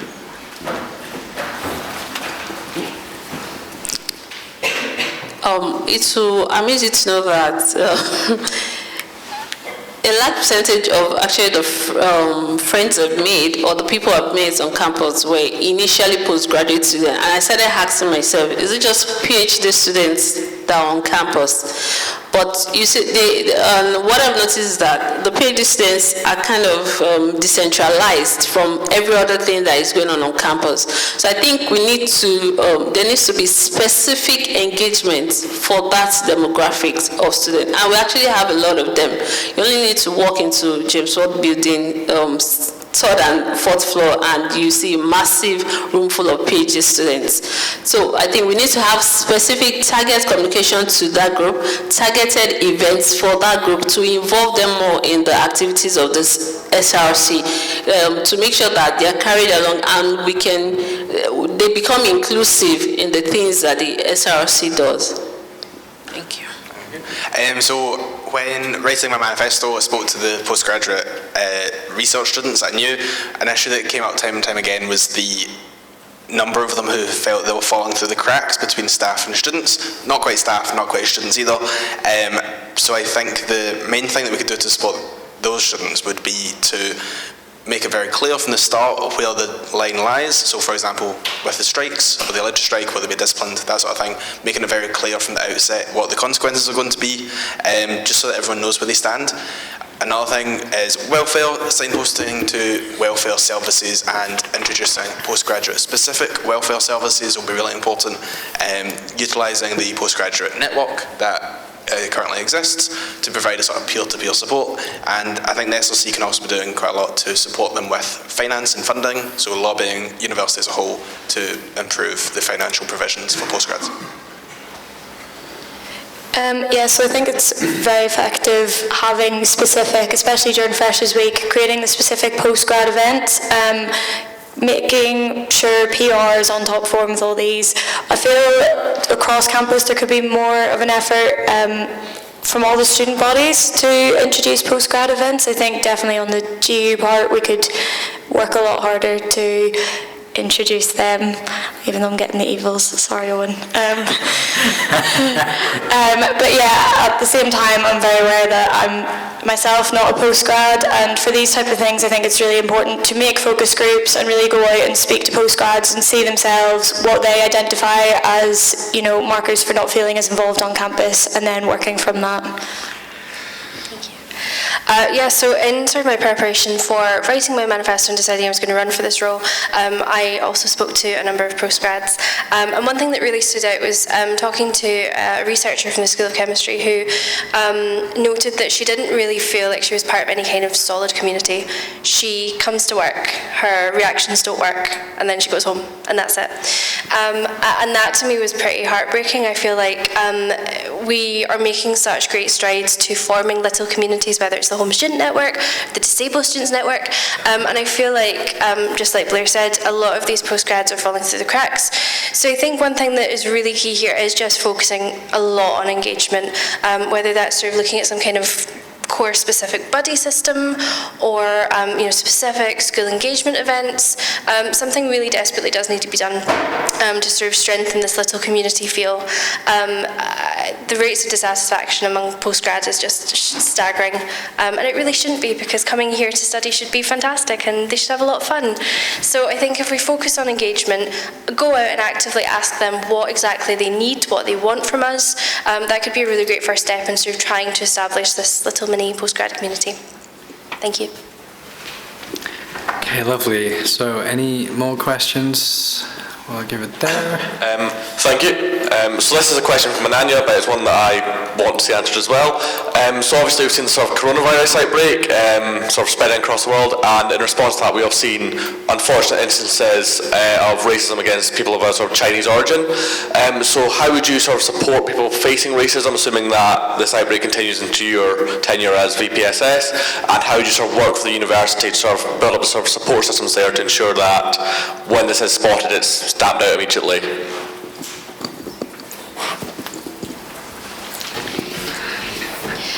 Yeah, absolutely. We have a massive Chinese population at Glasgow, and reading the news and sort of reading sort of student forums, this isn't just an isolated incident in Glasgow, this is nationwide, this is UK-wide, and it's really horrible to see in the wake of something that already has Chinese students worried because their families are back home. They're just now worried that they're going to be painted as someone who has this horrible illness. And it's completely unfair. It's absolutely horrible. I think that the SRC's response has been great. The live stream was fantastic. We had a member of Council Keatong who sat in on that and was really really great at sort of giving sort of advice and information. I thought that was fantastic. I think that obviously we have to really crack down on discrimination in general. There's absolutely no place for it. It's completely unwanted and unwarranted. And one thing that I've really enjoyed seeing develop over the past few years I've been at Glasgow is the online tool for reporting harassment and bullying. I think that that's a great asset, and it's something that we should all be encouraging the use of, because I think that oftentimes it must be incredibly embarrassing to have some kind of event like this happen to you, and you might not want to report it, but nothing's ever going to happen if it isn't reported and we don't know about it. So I think encouraging that, but making it very, very clear that we're taking a very hard line on discrimination and just horrible hatreds, basically. Thanks. Yeah, so I agree. It's signposting that it should be reported, where you can report it. It's unacceptable, taking a hardline attitude and making sure with all the updates that the university sends out that it's with, the acknowledgement that any discrimination on these grounds against, students is not accepted. It's also just like this comes from a place of fear, and even though it's not acceptable, it's making sure we get misinformation stamped out, say that it's not fair to single out, certain students at a university. They're not at fault. Just taking a hard line, making sure they know where to report it, and PRing informative updates of the outbreak. So 2 points. First, I would listen to students of colour, listen to the Chinese students and engage with them to find out the issues they're facing, rather than assuming what the problem would be. I'm aware of my own limitations, don't want to speak for people of colour when they could voice their concerns themselves. The other thing would be introducing a zero tolerance misconduct policy. If anyone is found to have done something that is racist, like one strike, you're out. I don't want to go to university with racists, I don't think anyone else does. I think zero tolerance is the way to go. Okay, so what I'll do is also to create a support system for them, because the virus thing is a big issue. At least I have 2 flatmates who are from that side, and I know there's a lot of worry within the community, especially for their families back home. So beyond even them being here, beyond being able to focus on their academics, they're busy thinking about the health of their families back home. So there needs to be a support system for them. They need to have an avenue to be able to come forward to say, oh, this has happened. I'm not even sure we're keeping track of if anybody as a student has lost any family member back home. What is the school doing about that? Because I've not seen anything around that. So I think in addition to making sure that there's no racist attacks against them, we need to also be able to have something in place for them to be able to reach out to support them emotionally and mentally during the period until this pandemic is over. Thank you. Thank you all, very well said. Very topical question as well. It's something that we're hearing a lot about across higher education in the UK, so thank you for the question. Hi, so as the current LGBTQ officer for the SRC, I want to know what are your thoughts on the GRA, so the Gender Recognition Act, and how would you support students who are struggling with this?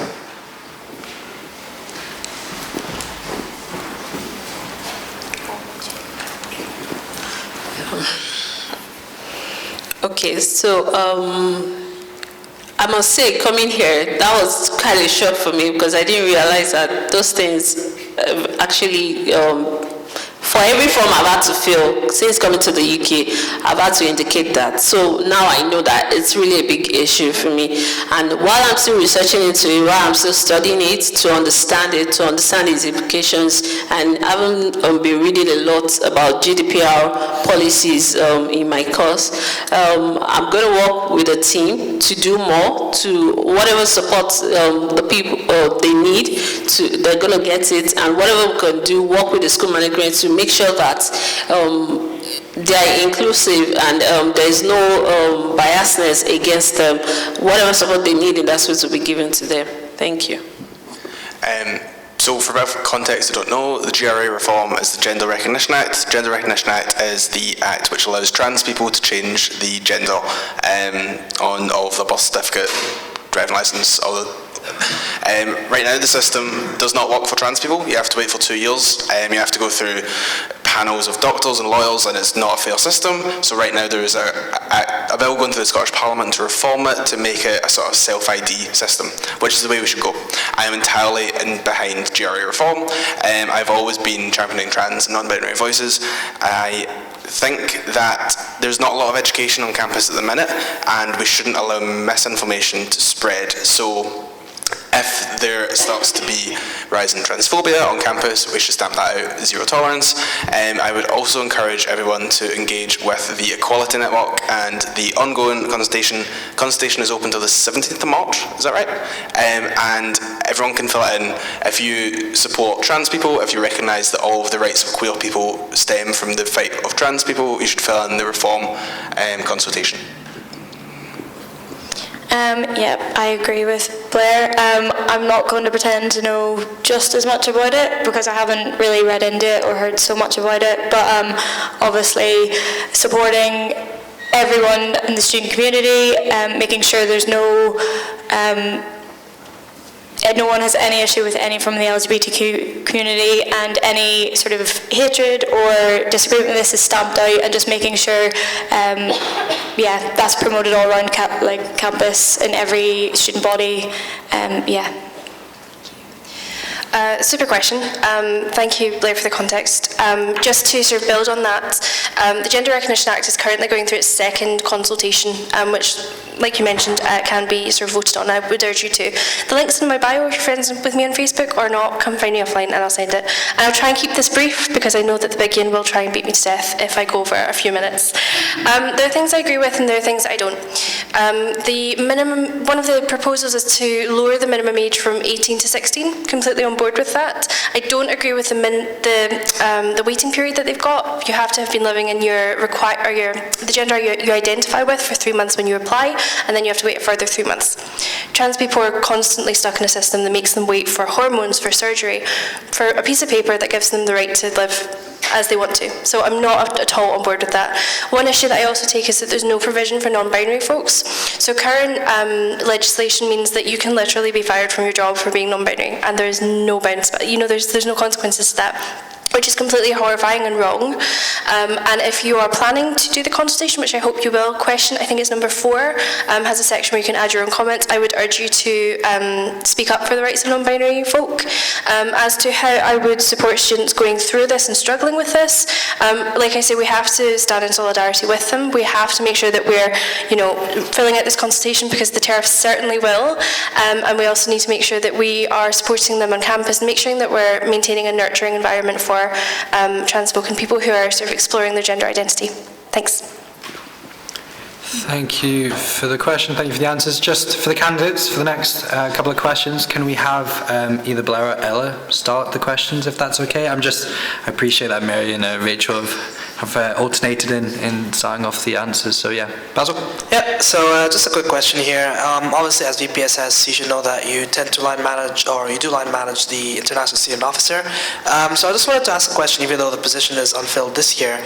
How would you, this election is, but how would you further support international students, whether they'd be coming on exchange or they've come here for full-time studies? How do you help them, bring their voice onto the SRC?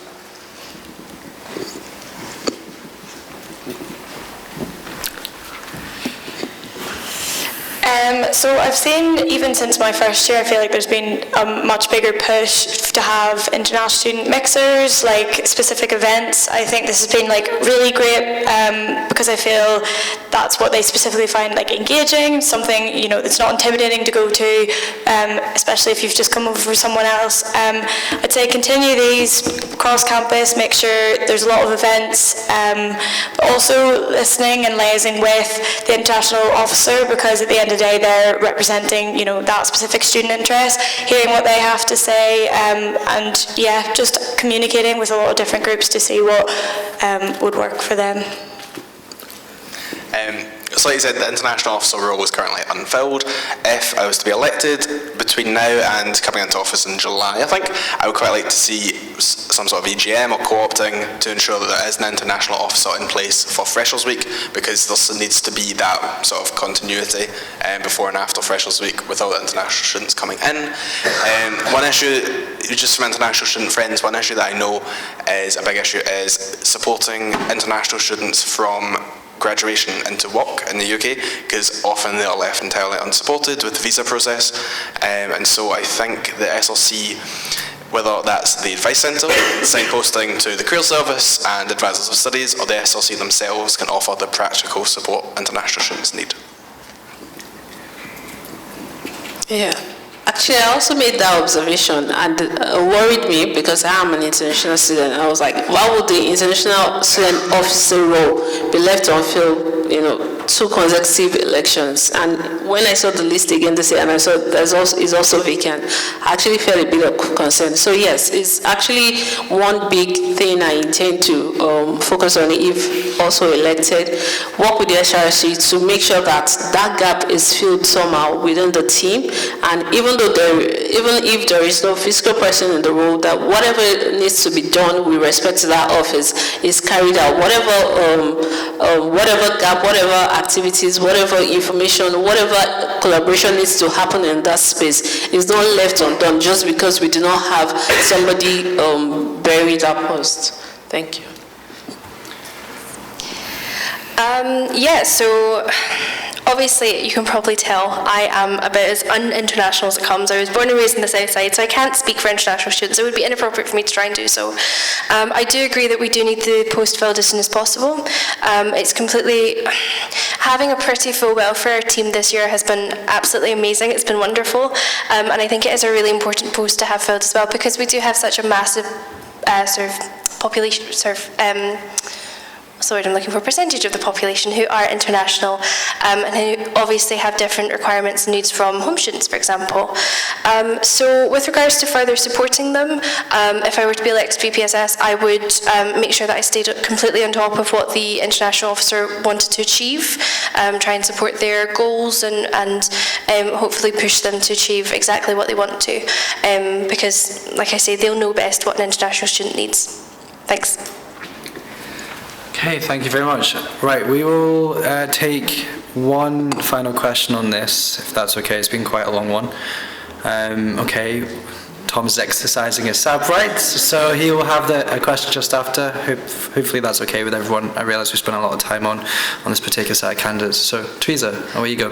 Hi. So one of the biggest issues that I, as a welfare officer, have faced this year is just overarching student apathy, and it feels often as if we are putting on events and we're publicizing them as well as we can, but we still don't get that engagement from students, and people don't turn up to our events, people don't engage with us online. What do you think is the best way to make sure that students, in particular students who are part of the protected characteristics, who would be interested in SRC events, what do you think is the best way to engage with them? That it might not necessarily be social media, but what do you think is the best way to reach them? Great question, thank you very much. So, in terms of engaging as many students as possible, I think the key thing is to go to where the students are right now, find out what they want and put those events on, rather than assuming. Also, I think the SRC, if it was to be more transparent, I think more students would engage with it, the SRC as a whole. So if they knew what their council was doing, if they knew what each sort of representative, is that the right word, representative officer is doing, month to month, they'll think, that's really cool, I want to find out more. So even something like on the social media or on the website, a sort of newsletter or a roundup or a summary of what the SRC has done for students that month, show that engaging in the SRC works and pays back. Another thing I think would be useful is to bring in a full-time member of staff or additional staff, paid staff for social media and communications, because right now SRC communications are good, but they could be better with some more resources.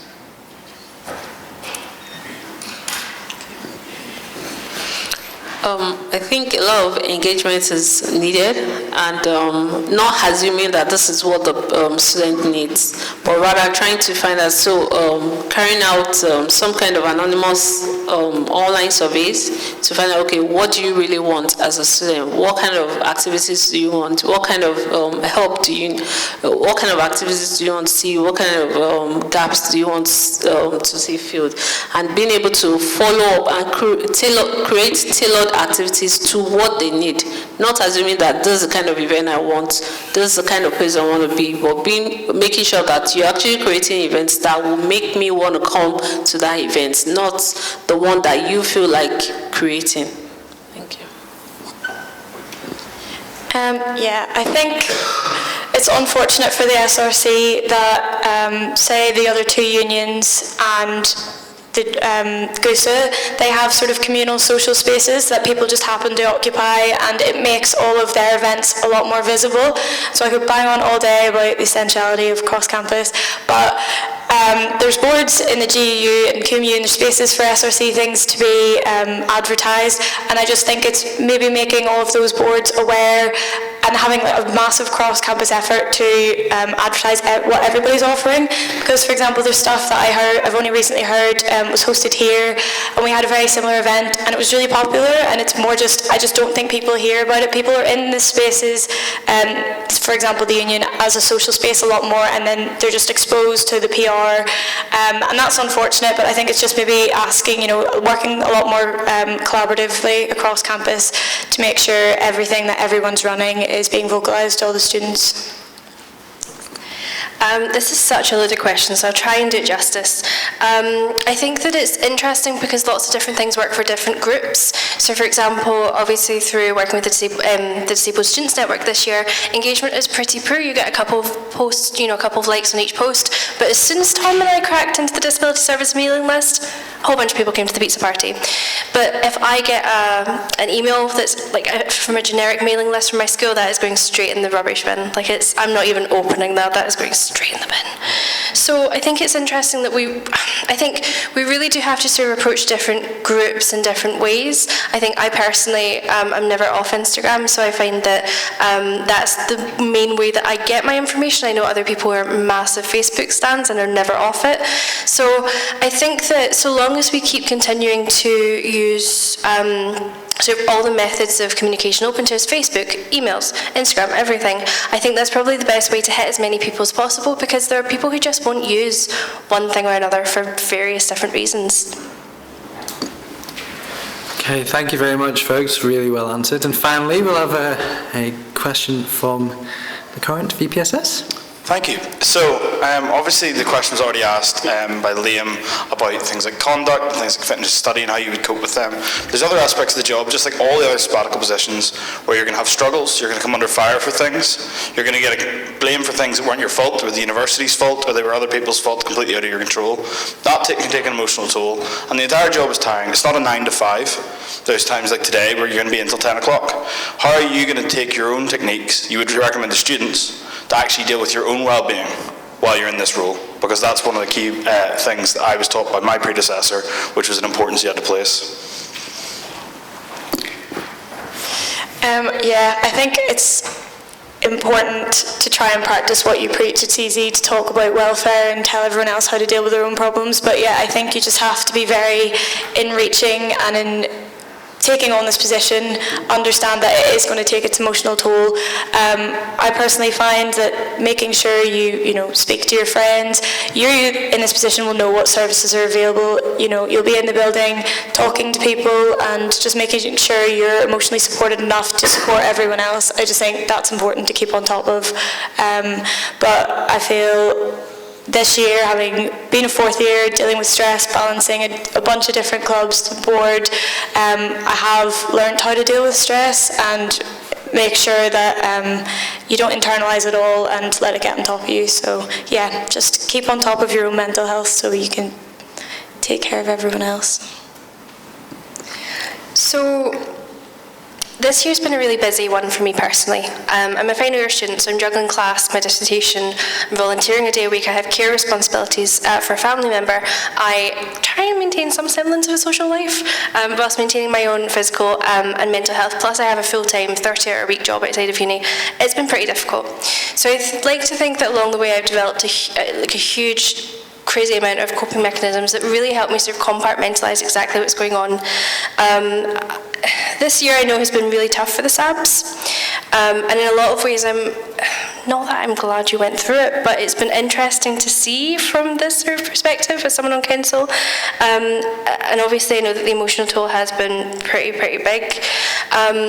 I think that different SABs historically have worked in different ways. I know that Emma, for example, was just amazing at saying, no, I am going home right now and you can't make me stay. So I think that different things do work for different people. And I think that the fact that I'm so used to having a massive workload, doing so many things, being on so many committees and whatever, would really lend itself to being a very effective SAB whilst also maintaining, that sort of work-life balance. Okay, coming from my experience as a PM, project manager back home, I been in a lot of that situations where you get blamed for everything plus one that is not yours and it's not your fault and it's it. So over the years, I've been able to actually build a kind of support system for myself, in terms of when I'm feeling really stressed or pressured. I have people I talk to, I have people I relate with, but mostly what I like to do, I just organize a get-together, call a couple of friends and just gist and talk and, relax and let the stress off. So over the years, I've built a couple of coping mechanisms to deal with those kind of situations. So I'm not particularly worried about being in those situations because I've been able to handle them over the years, and I don't think it's going to be any worse. And thank you. So in terms of resilience and stuff, I am a Mind Your Mate trainer. Shout out, everyone go to the Mind Your Mate training sessions, really good. They teach you how to build up your own resilience, and like I said, I dropped out of university because of mental health issues. I wouldn't have came back if I wasn't in a position where I was able to deal with them. I think one of the most important things that people can do when talking about their own struggles is to be open and transparent about it. So if I was to use my position as VPSS, I would quite like to look after my own mental health and survive the ill, and also use that to show students that you can have chronic mental health issues and continue to be successful. Okay, is that everyone? Magic, right. We will leave it there. Thank you all so much. Please join me in congratulating you.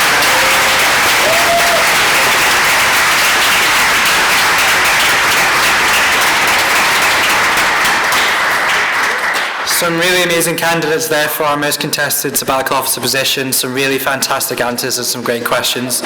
We have 2 more positions left. I realise we have been here a wee while, which is appropriate because all these positions are paid for sabbatical executive positions, so it's definitely worth spending the time interrogating each of the candidates. But we will give you a 5-minute break, so please come back.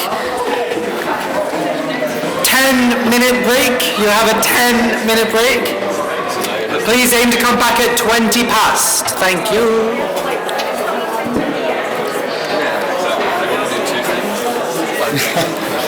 You can smoke, pee, have some food. Okay. You do it at the same time? Yeah.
Okay, folks, we will aim to get started again in 2 minutes, so please can we get seated? 2 minutes. And I know it is late, so if you need to head off, please do, but equally, we still have the President and our VP Education candidates coming up, so it'd be really great to show them some support and ask questions and hold them accountable, all that jazz.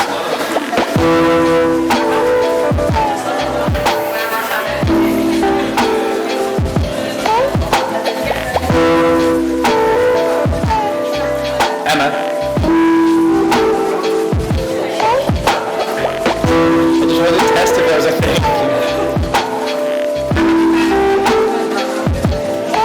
Is this not very...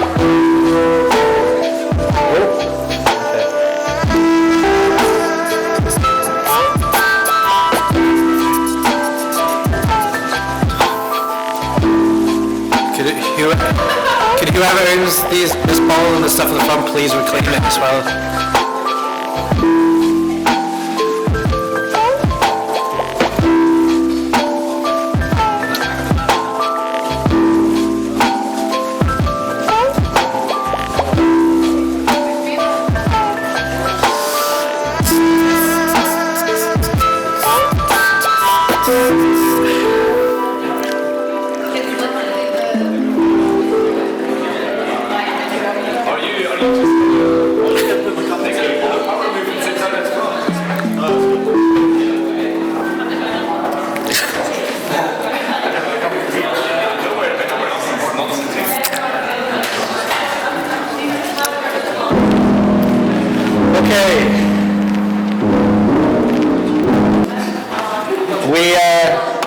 We will get going again.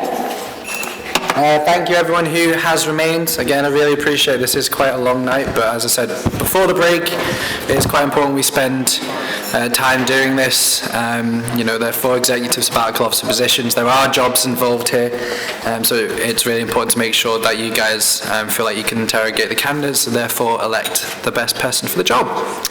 So, we also appreciate that there are a few people that have gone home, so I'd ask everyone that remains to please stay enthusiastic, clap a little bit louder this time round, if that's okay. Yeah! That's more like it. I've never had that crowd mentality at Hustings before, but I like it. Keep it going. Okay, now, on that note, if it's okay, we will kick off again with our VP Education candidates. So please can everyone join me in welcoming Patrick, Greg and Austin to the front.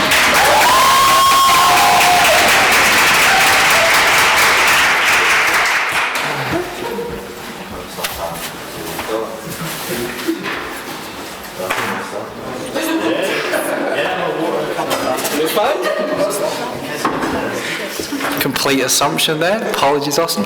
Okay, folks, if you want to decide between yourselves who would like to start, and if you give me 2 seconds, I'll get my timer ready for you. Just to remind you, please keep your microphone as close to your mouth as possible, especially for the people who are watching home at the live stream. You have with 30 seconds left to go in your 3 minutes. You will hear that. None of them are paying attention to me, so it doesn't really matter. You heard it. Good. Okay, Austin, I believe you are starting, so in your own time. Yeah, hello. Okay, hang on 1 second.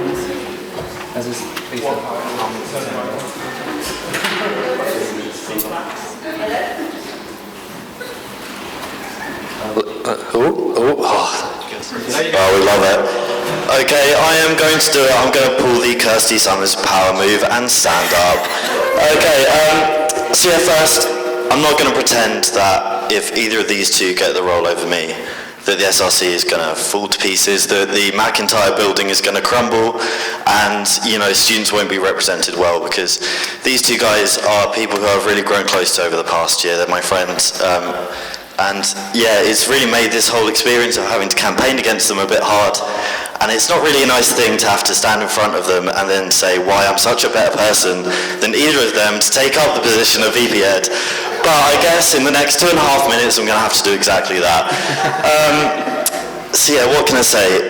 The whole thing I'm going to sort of focus this little bit of spiel about is that I'd like you to be voting tomorrow and Thursday on 2 main factors. And those are the policy that we are putting out there and the capacity for the role. So talking about my policy, the three big things I want to do: 24-hour library during term time. The context to this is that we know we can't get it through for the full year, but currently is in the risk assessment process to have it going along during term time. What you need is a VP Ed who understands the educational benefits of this and wants to put the student voice behind it and push it through the risk assessment through a potential cost-benefit analysis, whatever it be, and get it done. Next one is that I want to see more peer-assisted learning schemes happen. So it's currently happening in psychology. It has happened for a few years. They just started one up in the business school. It's a great way to learn. You learn from teaching. You teach each other. You get socialised. You get to learn in a completely different way than you do in the classroom, and I'd like to see that happen more readily. Thirdly, it's what I'm calling an inclusive education. So that's working with schemes like decolonising the curriculum, which is currently a working group. Also, the embedding LGBTQ plus equality into the classroom. That is something that Amanda Sykes is currently doing, and if you've ever met Amanda Sykes, you'll know how lovely she is and how we need to boost her schemes up loads. To talk about my experience, though, my university career has been quite well-rounded. I've done quite a lot. I was the founder and president of my own student society, Dignity in Dying. It was the first society in the UK to do this, and I've since acted as a student liaison to students at other universities to set them up, their own size up in the student unions elsewhere.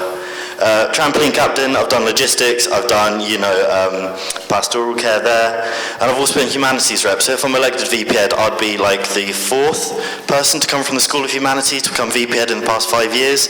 I don't know what they're putting in the water, but it must be something good. But yeah, anyway, let me go back to this. The two factors I want you to vote on: policy and capacity. You can vote for the people who have the most profile banners or the prettiest graphics, but that's just going to find you who's the biggest B-knock, right? So vote on who you think is the best for the job, and I think there's one clear answer. It's me.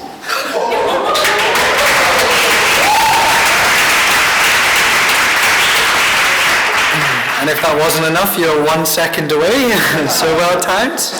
Okay, Greg, over to you. Sure.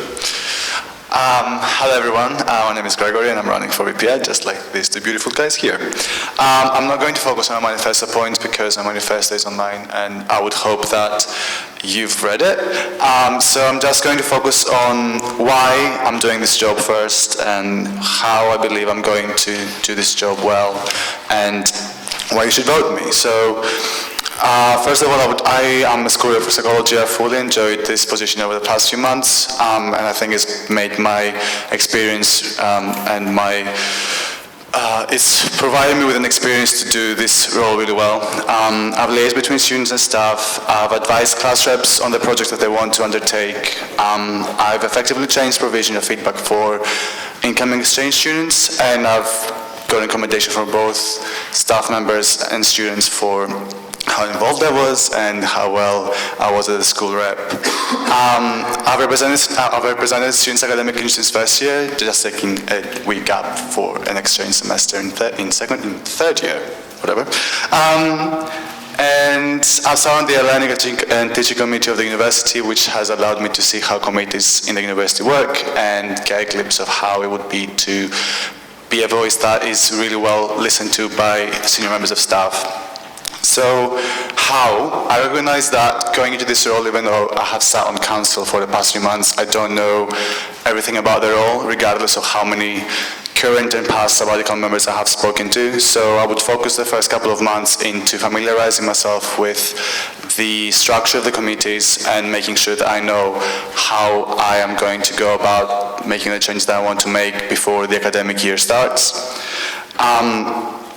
And I believe the best way to do this is to do this role successfully is collaboration between staff, me, staff, students, and student representatives, because I don't believe that any one person going into a role knows everything they need to know about this role. I believe that there are members of our body, whether students or staff, who have expertise in areas that I want to address that I would benefit a lot from and that I need in order to do this role successfully. And finally, why you should vote me. I have an extensive experience within academia. I've experience different academic bodies, different universities, and that will allow me to bring this experience into the role, as I have within manifesto points such as the decrease in the amount of low-stake assessments, high-stake assessments, which I've experienced as an exchange student in third year. I am excited about representing students of a university, and as such, I want to listen to students, so I would like to implement something along the lines of office hours that I'm going to steal from Scott, and potentially an online form of providing feedback in order to engage with more students of our university, as I recognize that only a very small percentage are currently engaging with the SRC. Which is sad. So yeah, thank you. Thank you, Greg.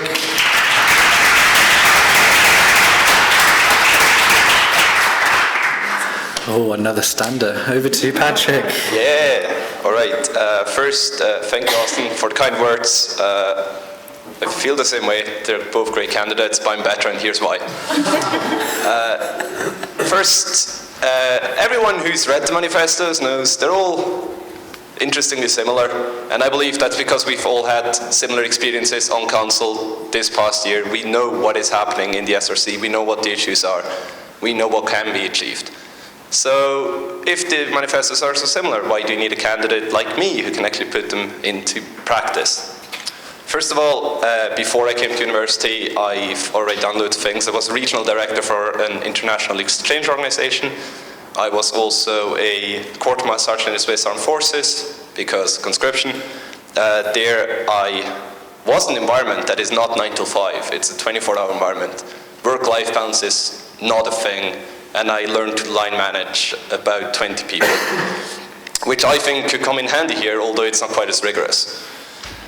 Furthermore, after coming to the university, besides having been in the SRC, I'm currently a treasurer of a society with over £5,000 annual revenue and expenditure, which I'm really proud of because it enables me to talk to students directly, because it's always a very relaxed environment and I get a lot of interaction with them. I also work as student support worker here on campus, which means I can interact with different group of students. But more importantly, I've been part of the SRC basically since I've been on campus. I was first year rep at first, then I was freshers helper last year, deputy team leader, and now I'm, of course, the undergraduate college committee for social sciences. I've sat on committees including Senate, Learning Teaching Committee, the Social Sciences Learning Teaching Committee, and I've loved every single aspect of the SRC I've ever come in touch with. We have such a great team, and I've seen the influence that the SRC and the VPN in particular can have. I've had the joy of presenting a Student Teaching Award in first year. That was a fantastic experience. Oh no. I've paused it, just so you know. Hang on, Patrick, one second. We'll give you a pause. If you would like it, you can continue if you'd like. I just feel like that's incredibly distracting. What would you like to do, Patrick? Do you want us to wait until we punch the... Sure? This is ridiculous. I'm really sorry about this, folks. Something blew up earlier and it sounds like it's happening again. No idea. Sorry. Sounds like the thing, oh my god, I can't talk tonight. For the other microphone, the thing that it's receiving its frequency sounds like it blew up a little bit, and now the whole of the back is. Patrick, can I make you a deal? I'll let you continue. Okay, your microphone's off as well now. Great. That's also fine. I will make you a deal. This is not deal or no deal. We'll just wait until it's finished, if that's right. Apologies. If everyone could... oh, I'm getting a 1. Yeah, it blew up. I'm getting this kind of image from the back. A bit of punching. Good luck to the AVIT folk in the morning who are going to have to deal with this. Is the microphone not working? Would you like to come back here and do it on here, and we'll try and work through it, if that's all right.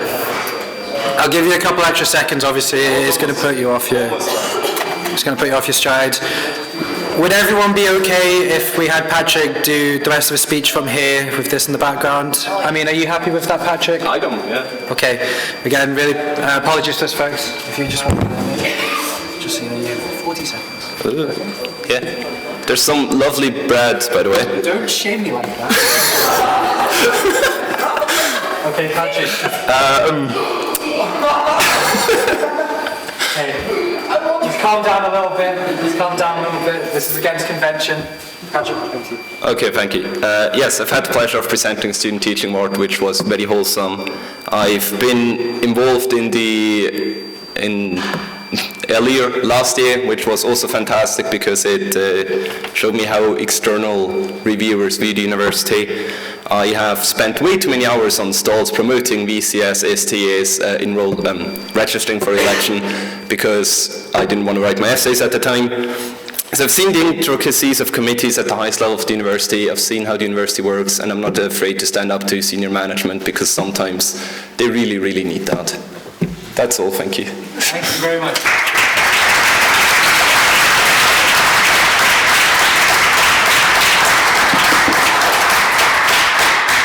Yeah, huge apologies for that, folks, and sorry about that, Patrick. That did throw you off your stride a little bit. Tom's punched something in the back, so that's fixed that. I'm just going to double check. Can one of you double check if that microphone's working? It is. Okay, punching things works apparently. Anyone watching at home, please don't take us up on that advice. So yes. I don't think I've seen a sabbatical officer hustings for a particular candidate which was as wholesome as that. It was really lovely to hear all you guys saying lovely things about each other. Sorry, they are all dicks. Okay.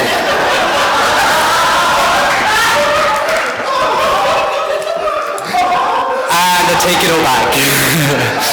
I was about to say that's it's a great example of how to run a friendly election, but I'll take it back. Okay, right, I'll call for a simmer there. Can I ask one of the Sabs to grab the microphone, please? And as usual at this point, can I please open up questions for sabbatical officer candidates from the floor, in particular for all candidates at this point. So I'll take Emma, then Duncan, then Harry, and we'll see where we go from there. Okay, thank you very much. Don't worry, I'm not going to be too harsh. So, as you might know, as I mentioned earlier, we do have a lot of problems representing postgraduate students. Postgraduate taught to an extent, but also postgraduate research, and postgraduate research is unfilled on council this year. So as you are 3 undergraduate students, how will you go about effectively representing postgraduate students, maybe particularly postgraduate research, especially missing that convener? That's a great question. Thank you, Emma. Thank you, Emma. Very nice question. So postgraduate representation, especially PGR, has been an issue. Of course, earlier did give us a recommendation of improving that. Liam and Scott have been working on it. Now that PGR is unfilled, that is unfortunate, hopefully will be filled. Of course, the representation across the university, it isn't the same everywhere, but I know, for example, MBLS has postgraduate reps in all research institutes and also have a rep in the School of Veterinary Medicine. If I'm elected, I would do my best to find out who those representatives are, and if there's no PGR rep, I would try to talk to them directly, see what their issues are, and see how I can help with those. Yes. Very good question, thank you. As I was previously said, I think it was one of the VPSS candidates who mentioned the fact that one of the issues, I feel like one of the issues with PGR students in particular is the fact that they sit between students and staff. Obviously, not having experienced such a position, I couldn't speak on their behalf. I've not got experience in any of that role. And having spoken to only a couple of postgraduate research students, it has become apparent that they don't really know where they sit in the university. I feel like the council currently not having a position filled is definitely lacking the voice of the PGRs, and like Patrick said, the only way to make sure that we represent this voice is to go directly to PGR students if that position is not filled in autumn elections. But yeah, I feel like as well, the only way to go about doing this is, as an undergraduate student, I would make sure that if the position is not filled in autumn, I would make sure that I would speak to more PGR students, PGR and PGT students, in order to make sure that what I think their experiences are and what I think their issues are actually what they're experiencing, and not just focus on feedback from the NSS and early reports that potentially doesn't represent all the views. So yeah, Patrick was right. QAA, when they did the ELIA in July 2019, did put this down as one of the recommendations, that we need to systematically monitor the experience of PGR students. And I'm quite happy that it's one of my manifesto points is that we need to restructure PGR representation on council. We currently only have the one PGR convener. And I believe, well, I don't have the smartest idea for it, but I would like to propose that we start off with a boring survey, whether it's EVSIS or whatever, move that into a focus group organised by college, and then have a representative on council from each college and a PGR student to feed that back in. I would like to work with council on this to make sure that this is effective, and I know that there are limits with the constitution as to how many representatives we can in fact have. And I know that Scott and Liam have been looking into this as well already, so whether they have smarter ideas on this than me, they probably do. Please share them before any of us come into term.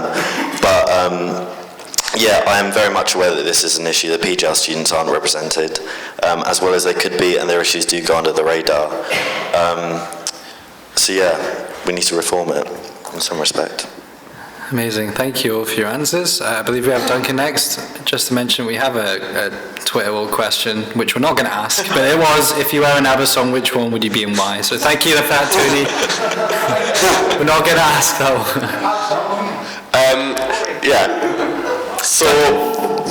Moving swiftly on. So the nature of the role as our VP Education is that you do largely build on the work that the last few VP Eds have done and sort of get that through and sort of push it through. But at the same time, you're new candidates, you've got new ideas, it's a new council. So what is sort of one scheme, policy, programme, whatever it may be, that has not been done before that you want to sort of start implementing during your time as VP Ed? That's a fantastic question. Thank you, Duncan. You actually stole mine, which is great. Greg, whose hand out first? Start with Greg. Thank you for the question. Obviously, I feel like the fact that we continue the work of previous candidates is recognized throughout our manifestos and is recognized throughout the manifestos of each candidate every year. I feel like for me, the one thing that, to my experience, hasn't been represented from a past candidate is the fact that I would like to focus on sustainability education. Like I said in my manifesto, I feel like in our university the best way to do that would be by introducing a short course on sustainability that would be interdisciplinary and available to all students. Other universities have done similar actions, either through having seminars or having projects that are in collaboration with outside entities, but since the university is already has a very strong backing in short courses in other disciplines, I feel like that would be the best way to introduce such an idea within the University of Glasgow. So yeah, that would be what I feel like would bring us new to the role. I think if you look at both of your manifestos, do share a lot of points, whereas with mine, there are 8 points, which that is funny. So there are 8 points which are different. I think the one policy that I'd like to implement that hasn't been done before, to answer your question directly, would be to introduce more placement opportunities in degrees that are non-professional degrees. So obviously I know a lot of medics, law students, etc.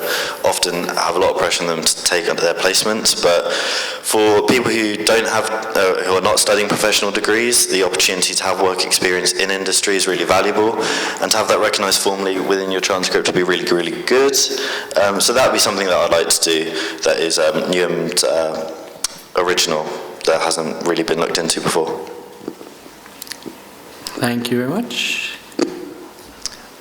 A few years ago, we had a Vice President of Education who ended up with a nickname Moodle because she tried to do something about the horrible system that is Moodle, which turned out to be very difficult. I would like to rework how our online platforms work because it's horrible, and for every single thing that you can book or look at, you have to go to a different website, fill out different forms.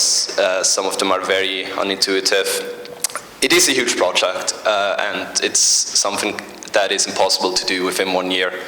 The university has started to look into it a bit, but that is in its very early stages, and that is really something I would love to push a lot more, because the technical capabilities that we have, and also technical capabilities that we will have in 4 or 5 years, are immense, and I really think that if the university wants to be world-changing, that it needs to be much more on the forefront of technical progress than it currently is. Okay, thank you very much for the answers. I believe Harry's was the next question. So you might have touched on this before I came in, but have you considered how much it'll cost to like heat and light and staff the library overnight? Because there's only like a relatively small number of students it appeals to, so even though you've got to cater to them, is the library the best place to do that? Or could maybe a bit of the boy door or something be a bit more of an option? Like a couple of floors, say. Yeah, well, I know with the introduction of Smart Campus, this will also be something that will be looked into, about how we use facilities in the most optimal way, and how we heat them, light them, etc. And I think this will be drawn out when this goes through a risk assessment process as to the real cost of doing this and the demand that it does fit. Yeah, maybe it could be worth having, you know, a few parts of the boy door open late night, overnight or whatever. But at the same time, you don't get the same facilities and resources that you do in other buildings other than the library. So, yeah, although the cost of heating, lighting and utilities may be high, the educational benefits, I believe, are higher. I mostly agree with what Austin said. Of course, the question is here, what is more important? Is it what students want, or is it sustainability? But then again, risk assessment, what is the demand, how much would it cost? Yeah, I think with Smart Campus, there's potential to save a lot of energy, even if the library is open at night, even if the demand isn't very high. But again, that is something the university is working on, and I think that is something where students have had a lot of input through the SRC, and where we can continue to make good and positive change. Of course, the library provides a lot of facilities that you don't get in other buildings. It is, after all, a library. Depending on the subject, you will rely on those more or less, i.e. books.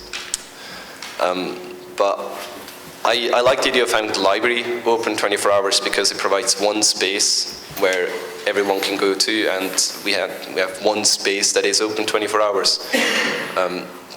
Also, I'd rather stay in the library than in the boy door, but of course that depends on what your needs are, because I know, of course, the boy door has certain computer classes which are much better for certain students than for others. Thanks very much, Patrick. Just to, because I'm not sure if I understand your question correctly, did you mean why would we make the library 24/7 as opposed to the boy door, if the boy door is more sustainable to make 24/7? No, it was just whether the cost of keeping a 12-floor library was worth the demand. Okay, personally, I'm not very aware of how much the library costs and how much any of the buildings cost to light up. I am aware that I don't know how much the VP Ed has to do with lighting, and that's why I didn't include it in my manifesto to begin with. It's definitely, the lighting in the university is definitely something that's an issue, and the fact that we have buildings that are lit 24/7 regardless of whether they're used or not is an added problem, and to make a library 24/7, which is already is during exam periods. Obviously, it's not overpopulated. Not all the floors are used, so it could potentially be that by making the library 24/7, we not make the whole of the library 24/7. We just make a couple of floors 24/7, just to minimize how much energy is consumed. But obviously, with that again, it would mean that if we don't make all the floors available, then students would have limited availability in terms of resources. So it's a very tricky question, and it's definitely something that I can't definitively answer without having experience in the role first. Lovely, thank you very much. Okay, do we have any other questions? If we can, just after this, by the way, we'll go to Liam. Okay. Most of you mentioned your manifesto about ideas on decolonizing the curriculum and making it more inclusive of LGBTQ plus folks. I was wondering, how would you go about this to happen, and how would you approach students to let them know about the SAT policies that you're trying to make happen? Because most people don't know about the LGBTQ workshops that the uni does for lectures and stuff, so I was wondering what your ideas are on it. Thank you for the question.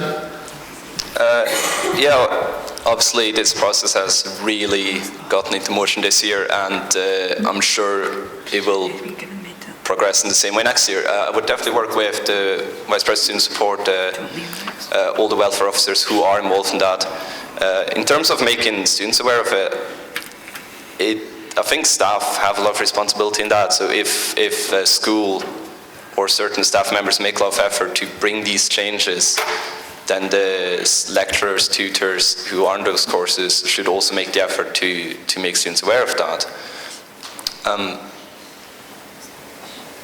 Yeah, I was going to say something else, sorry. Yeah. Thank you, Patrick. Thank you for the question.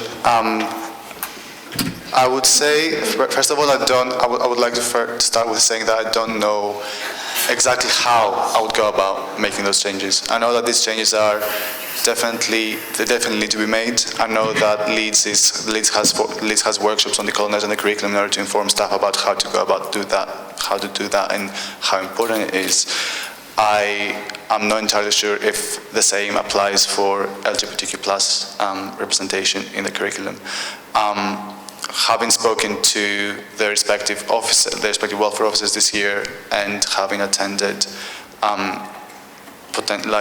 relevant workshops this semester, I realized that this is an issue that I myself can't fully represent on my own. Like Patrick said, it would be in collaboration with the welfare officers and the next VPSS that this would have to go forward. And yes, I am a member of the LGBTQ plus community, but I'm not a member of any ethnic minority. So although I could potentially speak for partial issues that the LGBTQ plus community is facing, and not obviously fully, I wouldn't be able to speak for any of the issues any ethnic minority might. So I don't think that I would be, as a VP Ed, I would have to be a form of amplifying the voices of students who are facing the issues, as opposed to speaking for them. Thank you, Greg. So yeah, as I said earlier, the decolonizing the curriculum scheme is currently a working group that is within the university, and staff seem fairly receptive to being part of that. I'd like to have my voice heard at some point. Again, like Greg was saying, I'm obviously not a person of colour, so I can't speak for people like that necessarily from my own perspective, yet I would like to be able to represent students who are in that working group and really push forward the idea that this is really an important thing to do. With embedding LGBTQ plus equality into the curriculum, I'd like to work with Amanda Sykes so she can train up more staff members so they are well versed in this and well versed in how they can do this effectively. Whether this is using more papers from researchers and academics who are from BAME backgrounds, LGBTQ plus backgrounds, putting this into practice, I'd like that to happen more. And how would I make students more aware of it was the second part of the question.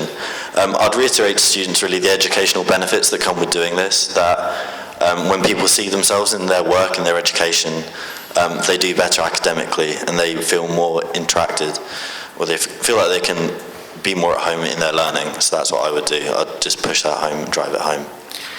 Thank you very much. Thank you for the question as well. Now we'll move on. Liam has indicated he wants to exercise his SAB privilege. I believe he has 2 questions now. I do. I have 2, and I said I would not settle for any less. Yeah. So, spoken like a true president, some might say. We'll get to you. We'll get to you. So, first up, first question then. So, we're at the period where the university strategy also, but the learning and teaching strategy is being renewed for the next 5 years, and we also have a transformation project specifically looking into assessment and feedback. So this is an exciting time for learning and teaching at the university, and specifically for VP Ed. If, in line with these projects that are coming up, and the university was to change how it teaches, how do you think it would look? And sort of also, what would you want it to look like? So how do you think the future of teaching at the university should look like? Challenge for candidates to keep these answers as succinct as possible, please. Thank you for the question, Liam. I would say that I believe that the future of teaching in the university would look very much.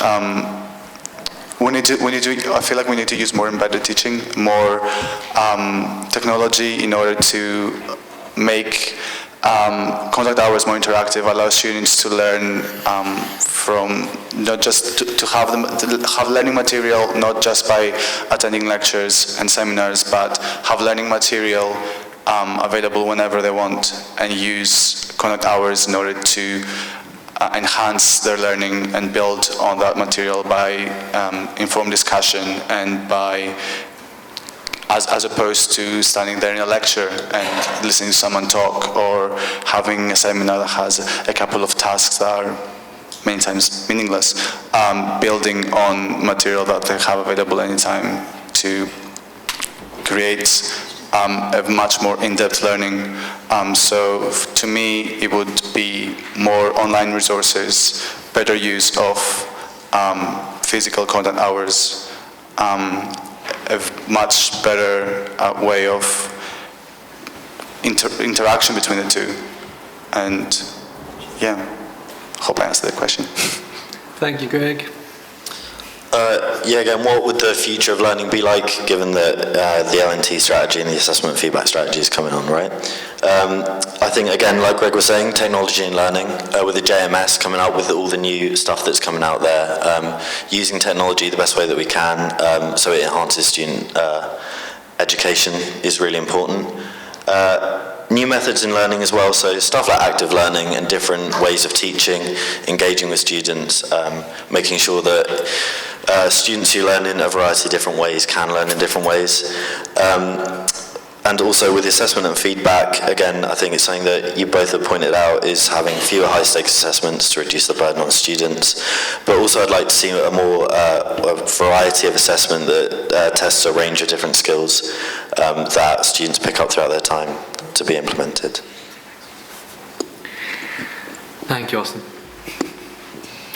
There's lots of things I would love to see, although I don't think we'll see quite a few of them while we're still at university. I think education should be truly interdisciplinary. It shouldn't be as limited by schools and colleges as it currently is. It should be much more digital, considering the risk, of course, that human contact can't be lost.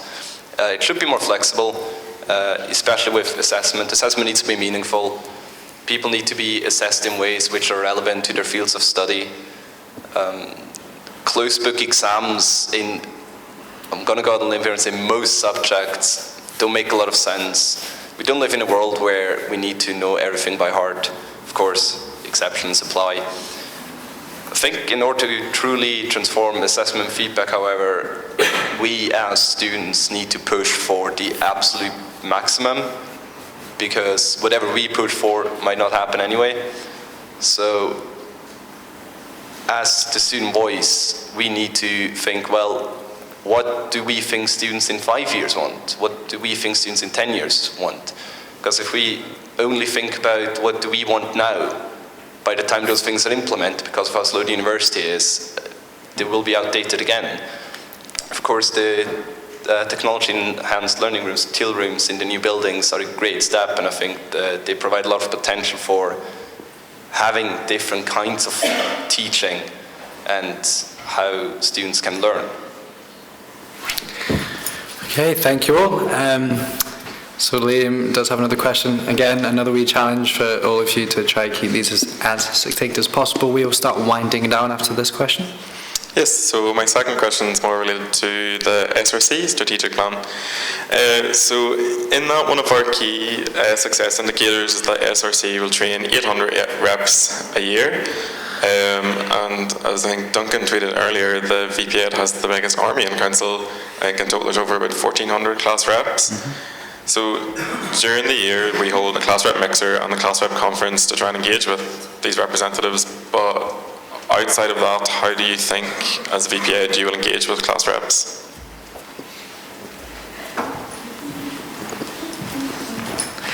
Classic strategic plan question.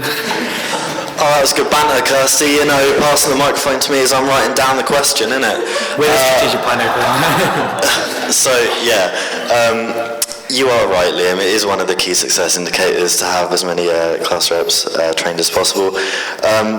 Class rep mixer is really good. It was really good turnout when you did it in the Gilcrest. It was really nice. There was a lot of good pizza. Thank you for that. Class rep conference as well was really engaging. How would I do it? I would like to make sure that the class rep toolkit that you've been working on is really up to date, that has everything a class rep would need, and to ensure that all class reps who are being trained are made fully aware of the resources that they could use from that, so that they can do the best possible job that they can. I agree that the class rep toolkit is looking real nice right now, and of course whenever a new opportunity comes along it can be added. I think a large part of how class reps work and how they see themselves is how other students see them, and from what I can tell, a lot of students, the majority of students, aren't really aware what their class reps do, or what the potential is that they have, because class reps usually have all the best intentions to try to do as much as they can, but a lot of students don't know that there are these people who can solve issues for them, or who can attempt to solve these issues. So I think it's more a general awareness and visibility problem among the whole student body. Thank you, Patrick. So I agree with what both Patrick and Austin said, and particularly the fact that students aren't aware of the role of their class reps and the capacity that class reps have in helping them deal with issues that they're facing within the academic environment. I believe that a key way of doing that, a key way of enhancing their role is by also in talking to staff and making sure that staff are also aware of the responsibilities and the way that class reps can work. Because what became apparent to me through my experiences in the Learning and Teaching Committee this year was that not all staff are aware of it, and I believe that in order to make class reps work the best way that they can, they need to know how they can best do their job. The staff need to know what to expect from their role, and the students need to know that it's not meaningless for them to raise the issues they have with class reps, that it's not a role that does nothing and it's just ceremonial. It's a role that actually can be active if they allow them to be. Thank you all. Right, as I mentioned, we're going to start winding down, but I do believe Kirsty has a question, and then I have a final one for you all, if that's okay. So across the university, there's various kind of schemes and levels of engagement that differ between the schools and the colleges. Things from engagement with class reps all the way to peer-assisted learning. How would you ensure consistency across the university in these educational aspects so that all students get a similar experience regardless of what their degree is? Great question. Okay, who hasn't answered first? Go for it.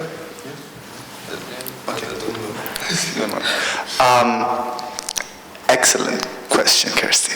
I feel like that's one of the biggest issues I've observed within council this year, the fact that my experience at the School of Psychology that has been amazing, and I've had amazing engagement with staff and amazing engagement with class reps, and we have a really good PAL system, is widely different to the experiences that other school reps and other college conveners have brought on council.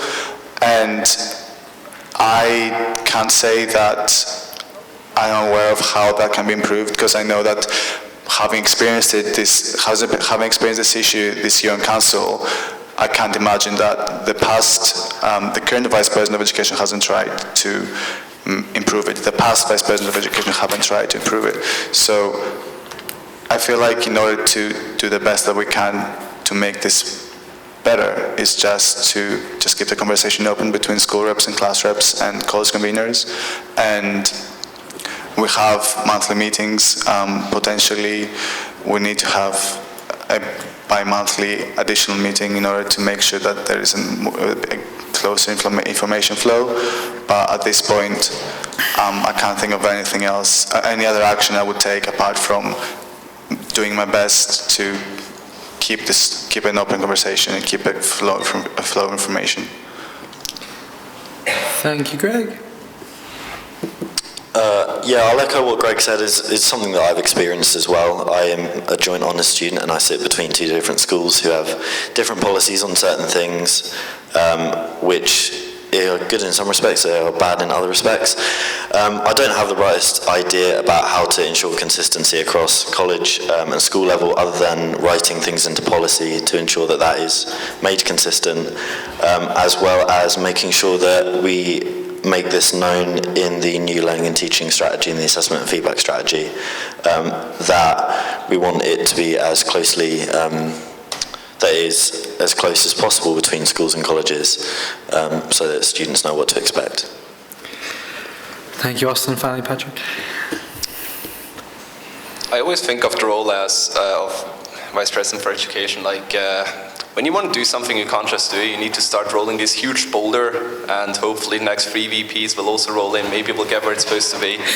Having everything synchronized, the things you mentioned, sounds about as ambitious as having lecture recordings everywhere, to be honest. Yeah, it's very difficult. Of course, every VP tries to make the student experience as good as it can be for everyone, and all 3 of us, I'm sure, would do the same.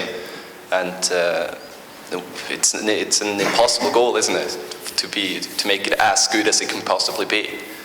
But the majority of the role of Vice President of Education is sitting on committees, and that's where decisions are taken in this university. As slow as it may be, that's how it works, and that's where things like that have to be pushed. Thank you all very much. Some really great answers to that.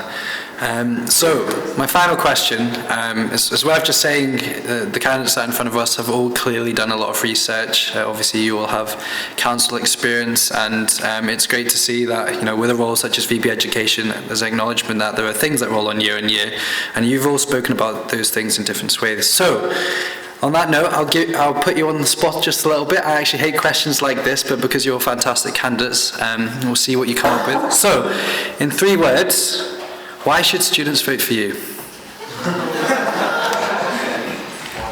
Pardon?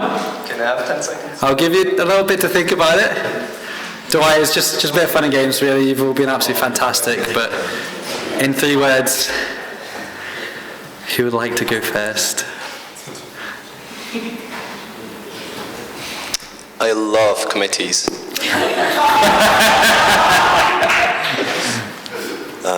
Experienced sound lad.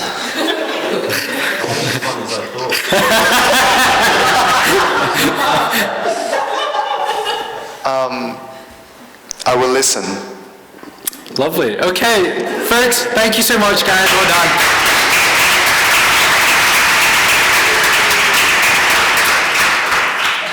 Well done for dealing with my Awful question. I appreciate that. It's not the easiest of things to answer. Thank you very much. As I mentioned at the beginning, it was really wholesome. The three candidates spent half of each of their 3 minutes talking about each other, which is great to see.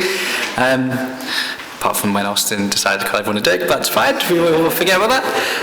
Okay, so thank you everyone for staying this long. Obviously, it's been quite a long night, but we have one position left. So could please everyone join me in welcoming Liam, our president candidate.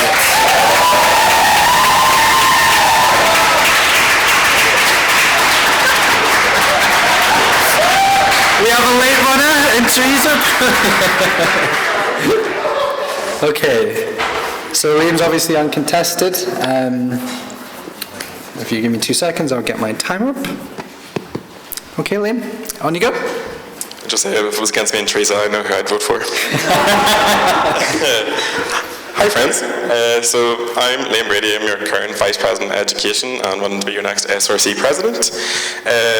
I have graduated from the university, but while I was a student here I studied psychology, so big whip to the psychology reps. I first got involved in the SRC in my third year at university as a freshers helper because it took me that long because I was too afraid to do it when I was in first and second year. I would say if anyone was unfortunate enough to know me back then, you could have seen how quiet I was, and I can honestly thank the SRC for the impact it's had on me in terms of my personal development, even if you actually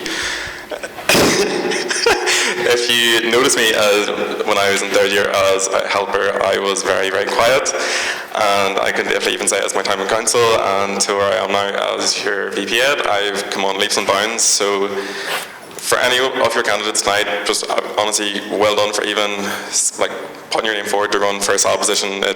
From what I can say, it takes so much, and it really is a worthwhile experience, and I cannot recommend it enough. So, as I said, I was a fresh helper in my third year, and I did enjoy it that much that I did again in my fourth year, and I'm obviously happy to say that I was an award-winning freshers helper for best dress, because I wore shite shirts every day of the week. And in the same sort of way, as VP Ed, I strive to be the best dressed. So, as the current VP Beige, I chose my outfit tonight very carefully because long live the beige as opposed to Liam King. So, as I suppose every other candidate has said, I won't go on about my own manifesto too much, but as you've seen, I've separated it into 3 key areas that I think sort of perfectly reflects what a president should bring to the SRC, and I suppose from my own time on council, what I think for the past 2 years that both the presidents for me have done so well. So rather than me rattle on here for ages, whereas everyone, well I would say myself, has just zoned off at this point of the night from tiredness, I would rather take this opportunity to let you ask me questions. Everything I put in my manifesto I feel is achievable and is something I really do believe could make a positive change to this university, and from what I've done in the last 8 months as a SAB, I think has given me the experience to take that on as a president and really push these changes forward. Again, across all 3 areas in a way that can complement the 3 VPs that we have, and again, not to say about all the amazing candidates we have, I would be honoured to work with any one of you. You really have all spoken so well across the hustings, and yeah, I really, if I'm elected, I really am looking forward to the year ahead and working with you, and obviously with where the SRC is at with its strategy, really making sure we can have a positive change on the future of the SRC and this university. Thank you. Thank you.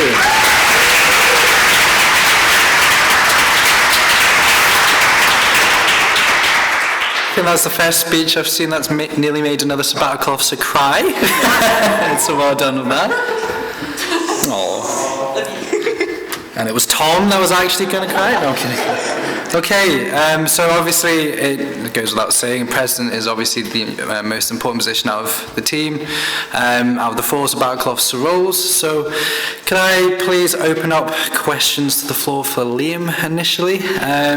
So we will take Basil's, then Teresa's, Emma's, Duncan's, and Elliot's.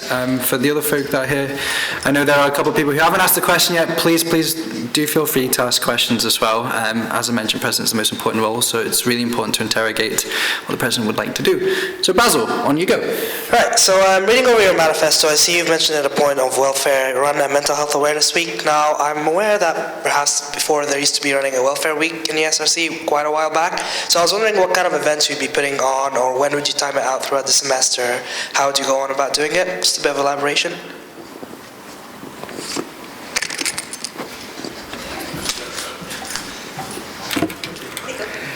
Yeah, so in terms of Mental Health Awareness Week, the reason I think that was something that we should bring forward is because looking at the success that we have in Take a Break, which was formerly our De-Stressed, so it specifically run during exam times because realistically that's when students are going to be most stressed.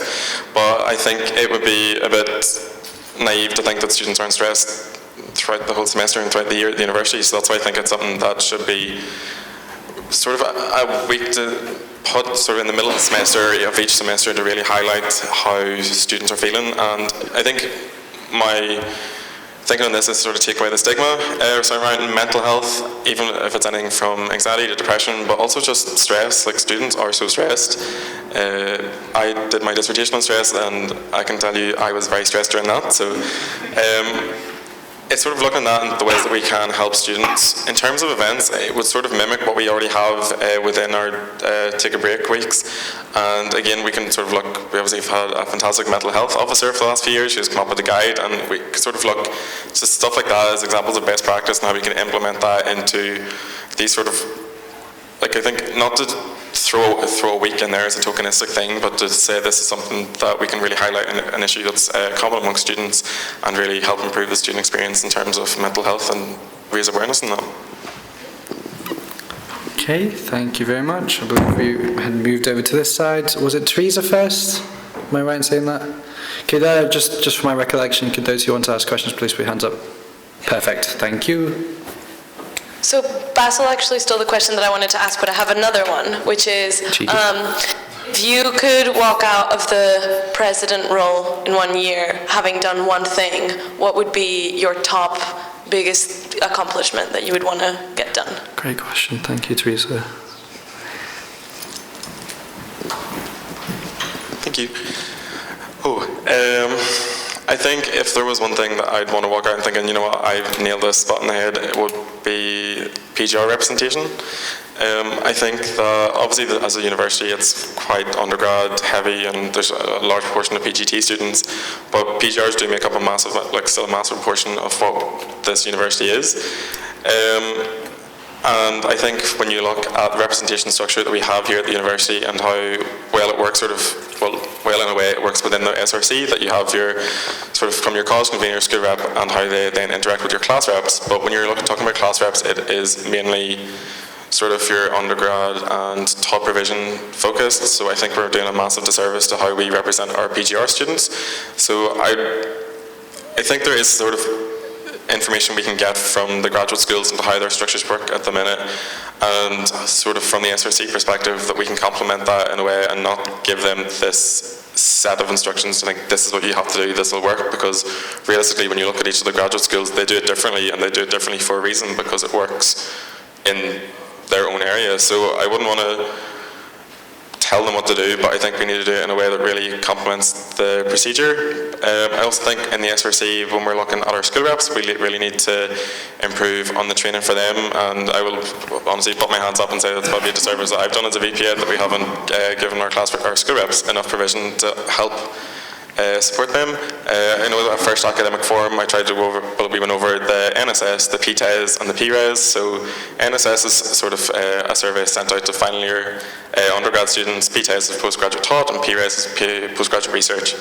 So I tried to give that overarching thing to say this is what students in each of these cohorts are finding, and we did have that discussion about how we thought, why these were issues, and did they sort of stem, were they coming from each cohort as well, or was it specific to one and not the other? And I think sort of taking that forward, we would have to look into how we can remind our school reps at least that while many of them are undergrad, that they do represent the whole school, and that does obviously encompass the undergrad, PGT and PGR students. you very much. It was Emma next. So kind of tying into what the last question was, obviously we've talked about strategy a lot tonight, but the SRC strategy is also being rewritten at the moment. So I was just wondering, going forward, what areas do you think should be focused on in the SRC strategy?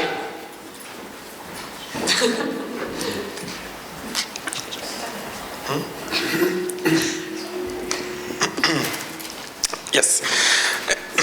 So, having looked at the SRC strategy, I do think what is in the interminute really does complement how the university is moving and how we, as a representative body, can support students. But I think going forward, we have to obviously recognise the changing needs of students. And one of the main things I think in that is how, so it's topical, but how relevant it is to everyone, what sustainability is at the minute. I'm not going to admit that I know sustainability. I've been very lucky to have Scott and Kirsty, our resident geographers and earth scientists in the SAB office. So in all honesty, if anything, sustainability-wise come into the office, it was their expertise and they dealt with it. But realistically, I think at this moment in time and where we're at just in the world, we can't deny that sustainability is a massive, massive issue, and it's something that we as an organisation, again, can't deny. So again, I'm not 100% sure how we do that. There will be consultations coming up in terms of the SRC strategy, so it will be interesting to get the student input on that. I mean, at the end of the day, we're a student organisation, and I think when you're looking at the strategy, we really need to recognise what students are saying, to how they think as an organisation we need to move forward and what our strategic aims could be. As well as that, I think sort of looking at the work our volunteering service has done has been amazing over the last few years, and that would really be a provision to push forward.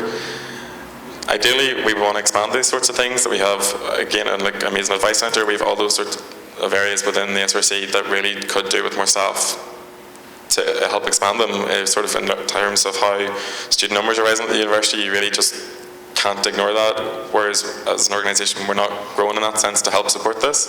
So yeah, I would say for main ones I would look at the sustainability and sort of the volunteering and advice centre, those sort of services within the SRC.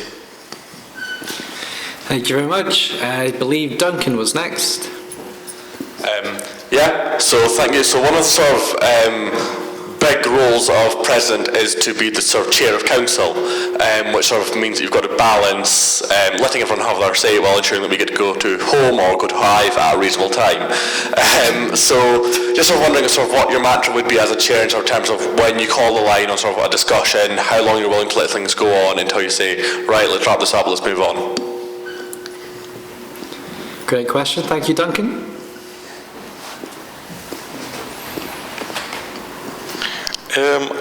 I would, in all honesty, I would take inspiration from Frank Coton as how to be a good chair. No offence, Scott. Frank Handel. It's one of the VPs of the university, by the way. Yeah, so Frank Coton, for anyone that doesn't know, is one of the vice principals at the university and is a very, very effective chair in committees.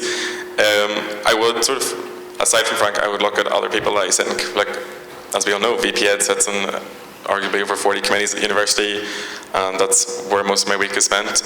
So I do see a lot of, in that sort of sense, examples of good practice and how to chair a committee.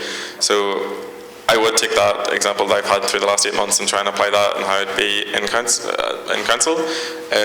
Also, so through the SRC, myself and Tom co-chair the SALT, which is the Sabbatical Advice Liaison Team. We finally found the definition for it was. So I do have experience in chairing different chairing a committee. So I would like to obviously take the experience I've had from that and do it on a bigger level. I think it really is just sort of having a fair idea of the timing, but realistically everyone should have a chance to have their voice heard at council. And yes, if it runs on a certain amount, it runs on. But I think if you're having sort of rich, meaningful conversation, there's no need to shut that down, and Hive can wait. No offence to any GU legends in the house. And I think Elliot was next. Just before you continue, Elliot, is there anyone else that would like to ask a question? I see Harry. I've got you in the back. Lovely, thank you. So, sorry, we've heard mentioned a few times tonight how much of a pity it is that some positions have sat empty for the last year or so. Some positions I know have sat empty for longer than that in the past. Do you agree that it's time for us to do something constitutionally to change that, to stop the situation where if a position sits unfilled, that work just doesn't get done? If so, what are you going to do about it? And while you're amending the Constitution, is there anything else that you would like to change in there at the same time? Ooh, a constitution question. Thank you very much, Elliot. So I think we were very lucky in the last year for the amount of empty positions we had in council. I think it was maybe 2. So, which realistically, looking at previous years, was nearly unheard of. Obviously, now we have elections twice a year, so we do have that opportunity for positions we haven't filled in this election to have another chance at that. In terms of, I think it was Blair mentioned earlier that there are empty positions, and maybe holding EGM or AGM, whatever it is, would help resolve that, but I'm not sure if that would be the best position. I think there is sort of merit in having VPs that have that sort of overarching role to look into each of their, so obviously through line managing, they obviously have their own reps, and I think there's difficulties anyway in doing that, but I would sort of be an advocate for, yes, there's elections twice a year rather than taking someone in anytime there's an empty position. In terms of the sort of constitutional changes, if I were to make any, I think there is sort of, again from my previous point on PGR representation, I think how PG conveners work on council may need to be sort of re-looked at. So obviously we have our 4 PG conveners, which, while you compare that to we have 1 PGR convener, you would assume that the 4 PG would be PGT, and obviously it doesn't fall like that, as anyone that's a postgraduate student can fill these roles. So I do think that is something that we need to look into, as in, again, as to how we can better represent our postgraduate students. That obviously it does fall in the school reps, but we need to have that provision in our PG conveners to how they can really support that. Thank you very, very much. Okay, I believe we have a question from the back there. Get jogging, Kirsty. Thank you. So obviously there's been a lot of talk about changing things, what with all the new strategies from both the uni and the SRC. But is there anything that you think shouldn't be changed, that you would like to keep the same because it's working well? It's a great question. Thank you very much. Quick wee jog to the front now, again for Kirsty. Time to write. Thank you, thank you. In terms of what shouldn't be changed, so I suppose as council members, I think when you look at how our undergrad conveners work and the school rep, well, specifically undergrad conveners, I think that system works quite well. That yes, they sit on sort of their college LTCs and that, and so the overarching there is a university LTC, and each college has their own. So I think having that different representative structure works well, as in you have a college convener, which is a student in that college, and they can sit there and hear issues that are coming up within their own area.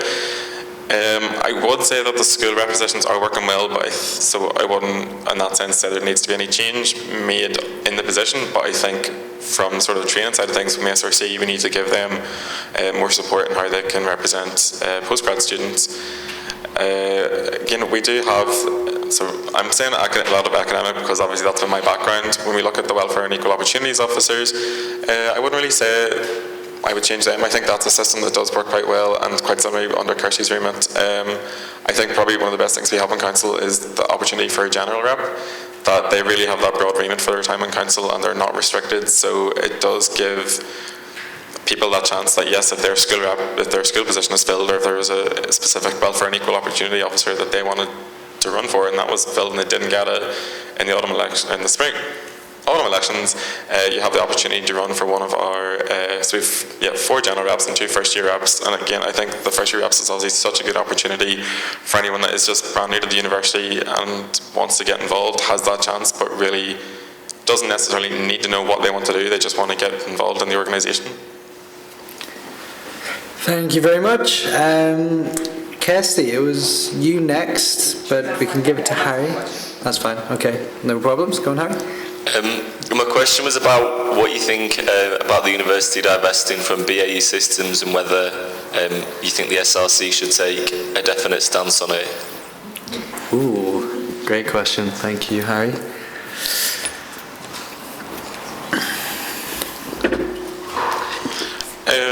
So what I think in terms of that as a whole is that the university said that they would divest fully by 2024, and I think that's something that we need to hold them accountable for. That yes, they said there will be a review stage in that, but I think as a student voice, having looked at the protests that have been recently, you can't deny that that's what the student opinion is, and yes, obviously it does merit more conversation with students that we represent to see that that is something that is obviously quite common. I think it's a tricky one because obviously with me, like, yes, they do technically invest in arms, but obviously they're not just that. So I think as a whole, for the university, you really need to push for how they look into their investments and just really push for the more ethical side of things rather than obviously investing in arms. It's just nonsensical in that sort of way. For the SRCs, yeah, SRC's taking a chance. I would go back to my sort of previous point there and say we are a representative organisation and we represent students, so we need to utilise that structure and see what students think if we want to take a stance on it. If there's a clear voice amongst the students that yes, they think the university should completely divest as they've said, then we need to hold them accountable for it, and I would really push to make that happen. Thank you very much. I believe Tom had a question, and then I have a couple, if that's okay. I exercise my chair privilege. So, with obviously there's been lots of different things covered. You obviously got your three main areas to look at, but recently, especially in lots of universities, and particularly here, a big question is around asylum seekers and refugees. Obviously, with the university now pushing for a plan for it to become a university of sanctuary and supporting these students, this is often seen as many universities acting tokenistically. What would you do as a president to ensure that the university in that strategy actually provides the correct support? Or do you think there's any areas in the university which immediately need addressed before we can actually be that standard of institution?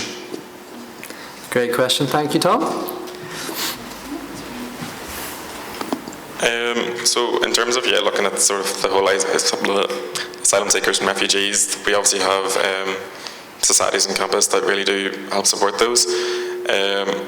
I think, though, as a president, how you can most effectively do that is obviously as president, and there will be a member of council that sits in court, and I think that's really where you need to take this issue, that it's something that really, like obviously we know through being a SAB that there have been students that have been impacted this at the university. Obviously up in Mary Hill there were refugees that were being evicted from their homes, so yes, you might think this is something that obviously doesn't impact everyone in Glasgow, which it doesn't, but there are people that are living here and there are students at this university that this does have an impact on. And what you need to, like, as a president, I would think that what you need to do is take that to the highest level and make sure that, yes, this is something that we recognise, and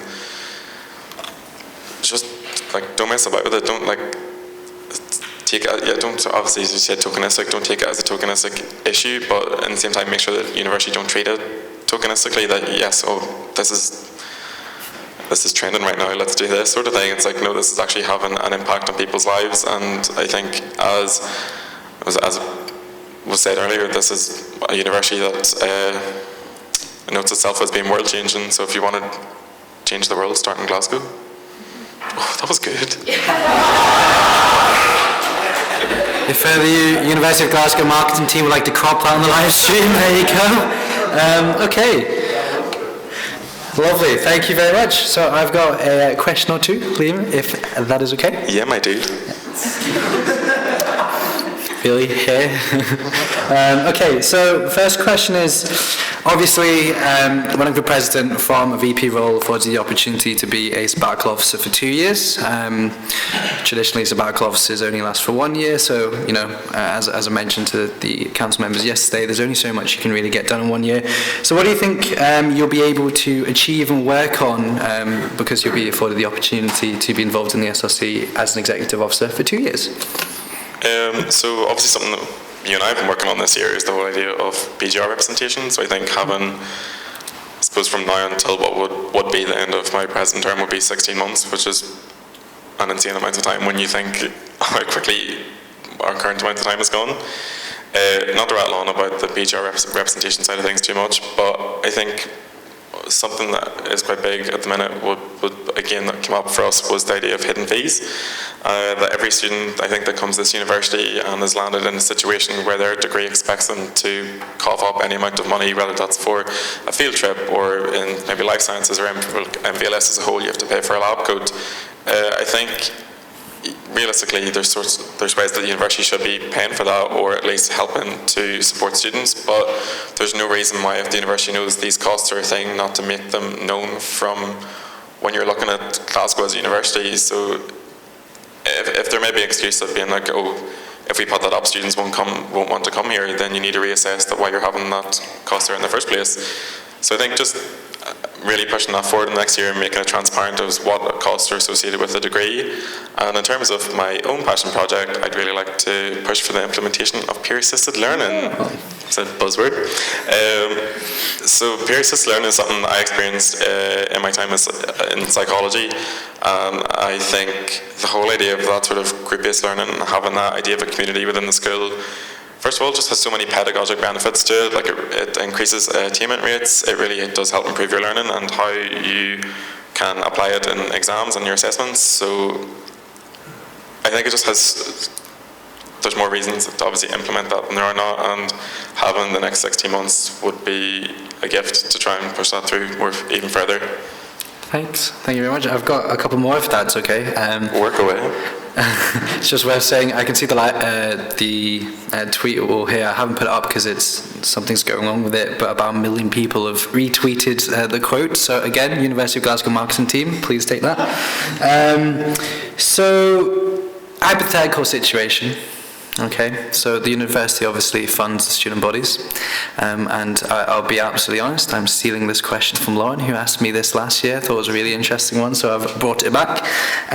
If the university were to cut its funding for the SRC and the student bodies, so currently we get 1.46 million, if they were to decide, actually, you know what, we're not going to give you that, we don't think your service is value for students, we don't think you're doing enough, we think it's a waste of money, what would you do in the SRC to ensure that we still, as a student body, maintain our level of service for students? So, for example, what services would you perhaps cut? Purely hypothetical. That was a very good question from Lauren last year. It was. It really was. Pardon? Yeah, let's not talk about it. What was it, Harry?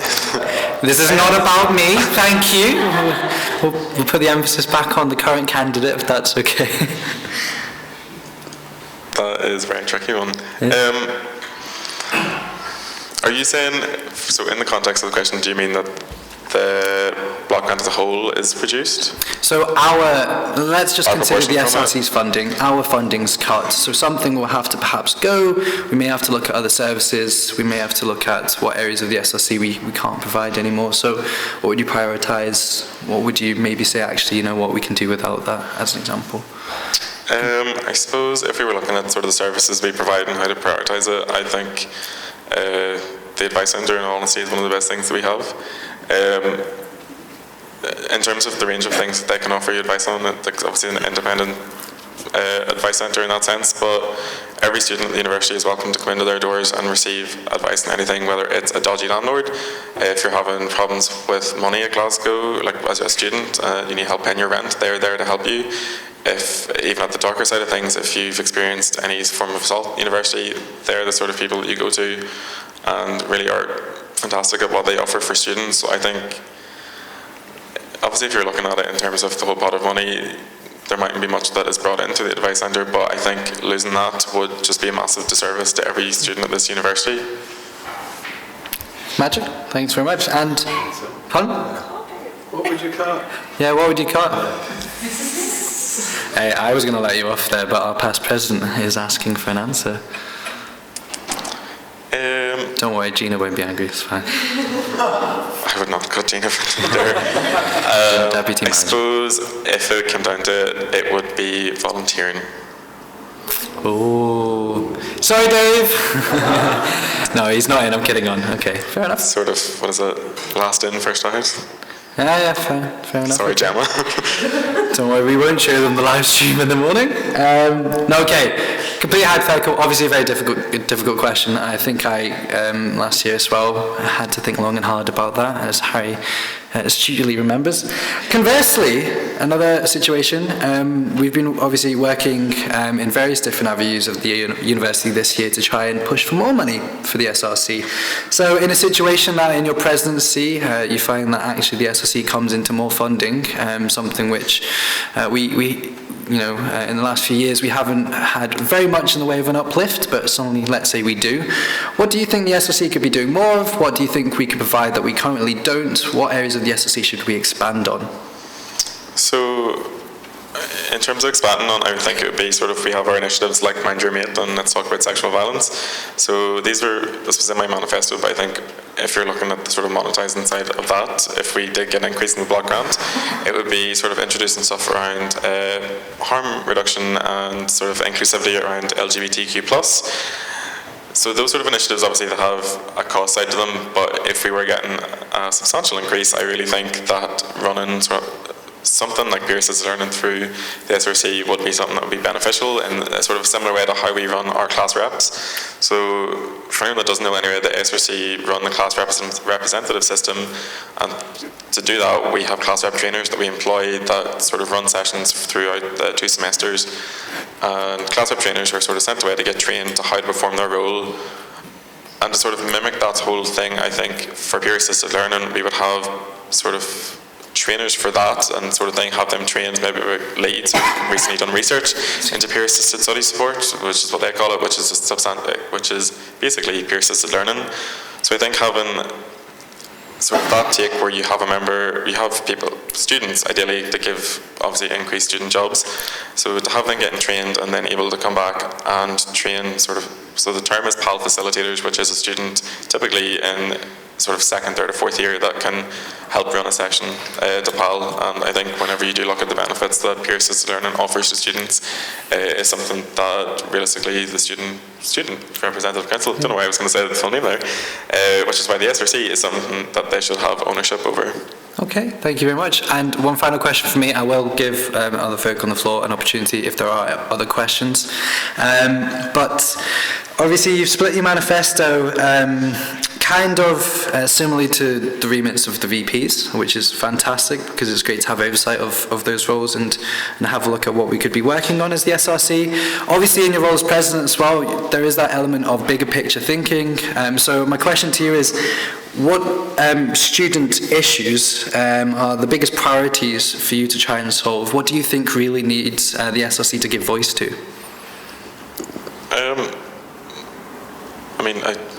For the sake of repeating myself, I do think it would be sort of PGR representation, but as sort of aside from that, PGR wellbeing is obviously such a big issue at the minute when you look at the likes of the P-Res, and there was a paper and a presentation that came from, is it Research and Innovation Services, RIS, to look into PGR students, and it really did highlight the issues that they're facing. So I think obviously that is something that we should take forward and really have oversight for specifically PGR students, because it's sort of, maybe when you look at the split, it's sort of maybe the smaller proportion of students, but obviously it's something that is still worthwhile. Like, they're still students and we still have to represent them, so how we can do that better would be something to really highlight. Okay, cool. Right, do we have any further questions from the floor?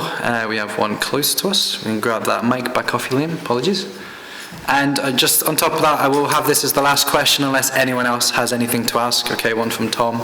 Okay, Tom, yours is the last one then. Elliot? I'm struggling to decide because I had two, and one's kind of difficult. Absolutely. And the other one's not. No one's really asked about the relevance, and I know we've had all this crap on the tweet wall about visibility and awareness, and yes, I might bear some of the blame for that. But on Friday just past, I was in the class with the 32 people who are on my course, and I was speaking about the elections this week, and I was the only person who knew what SRC stood for. What are you going to do about that? It's been years. Visibility, awareness and engagement of the SRC.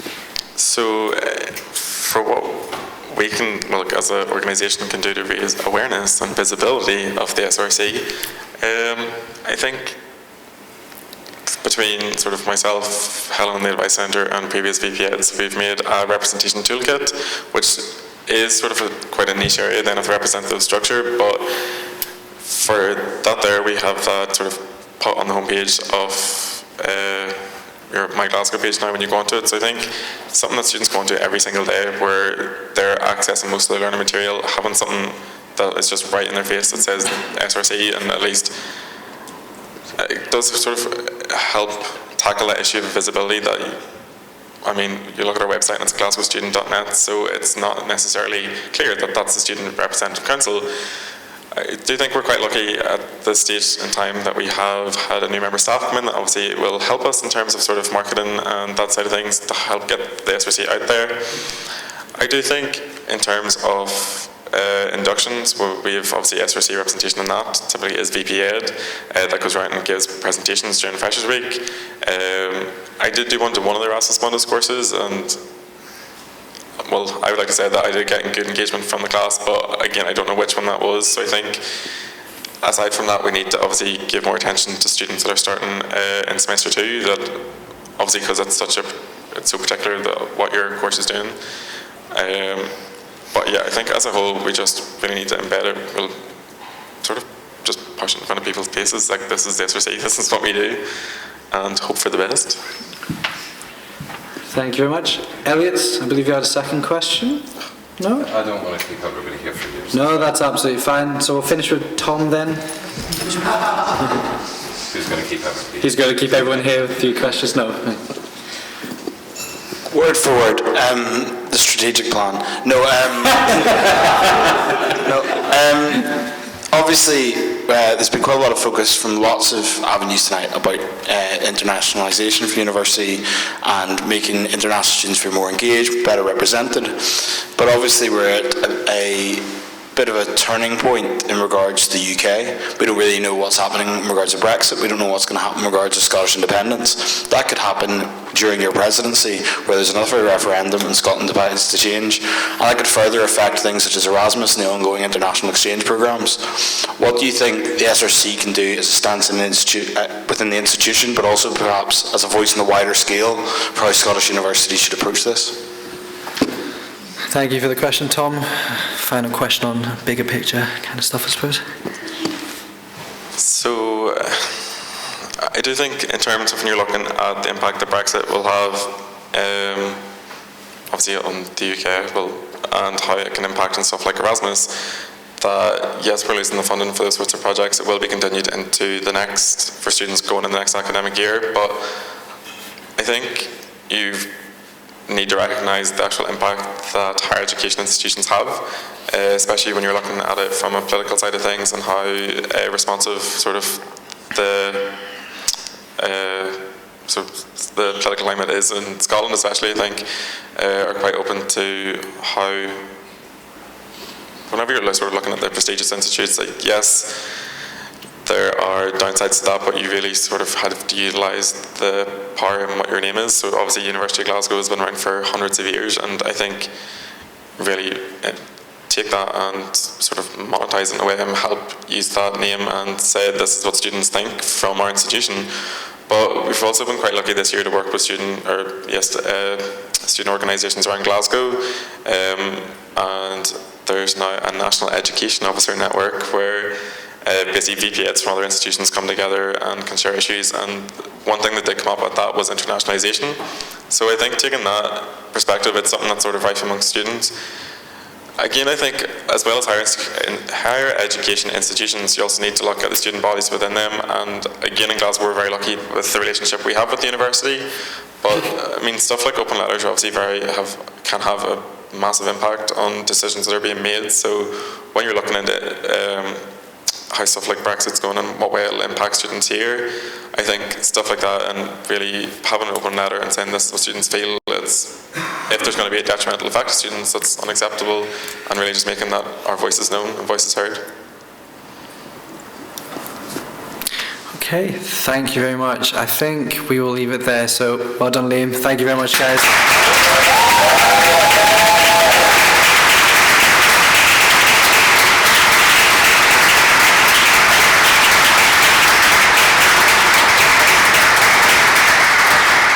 Amazing stuff. Listen, thank you everyone who has asked questions tonight. As always, this is a democratic process. It's really important that we try and truly understand the intentions of our candidates and what they would like to achieve and how they would like to do it. Just before everyone heads away, seeing as voting is upon us, it's really just worth mentioning that voting starts on March the 4th at 9 a.m, closes the following day at 5 p.m. on the 5th, and results will be at 6:30 p.m. in this room. So we will reconvene here. The candidates will get the first opportunity to see what their results are before they are published.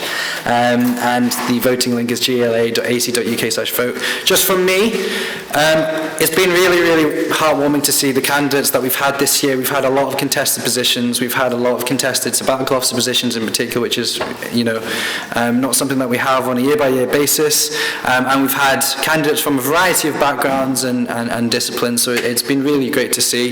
It's really just worth saying, and this goes for the folks from yesterday at the non-sab hustings and from today as well, like putting yourself out there for a student election where there are only 40 plus positions and 29,000 students at this university is a really incredible thing to do in its own right. So please don't be disheartened if you find on Thursday that you have not won the election. Use that as a stepping stone to come back and run in another election if you are still here at the university. Just getting this far and being grilled by students and being at the front here for hustings is an amazing thing in itself, and not everyone really puts the effort in to do that. So you should be proud of yourself for getting this far. It's really just worth saying again, it will be great if we could keep this election as friendly as possible. Yes, you are running against other people if you're in a contested election, but you've got to remember that you will also be working with some of the people who are running in opposite positions and the sabbatical officer positions as well. So let's keep it friendly. It's really exciting to see, and it's really heartwarming to see the quality of candidates. I think the SRC really will be in great hands next year. So thank you all very much for coming along, and good luck at voting. Cheers.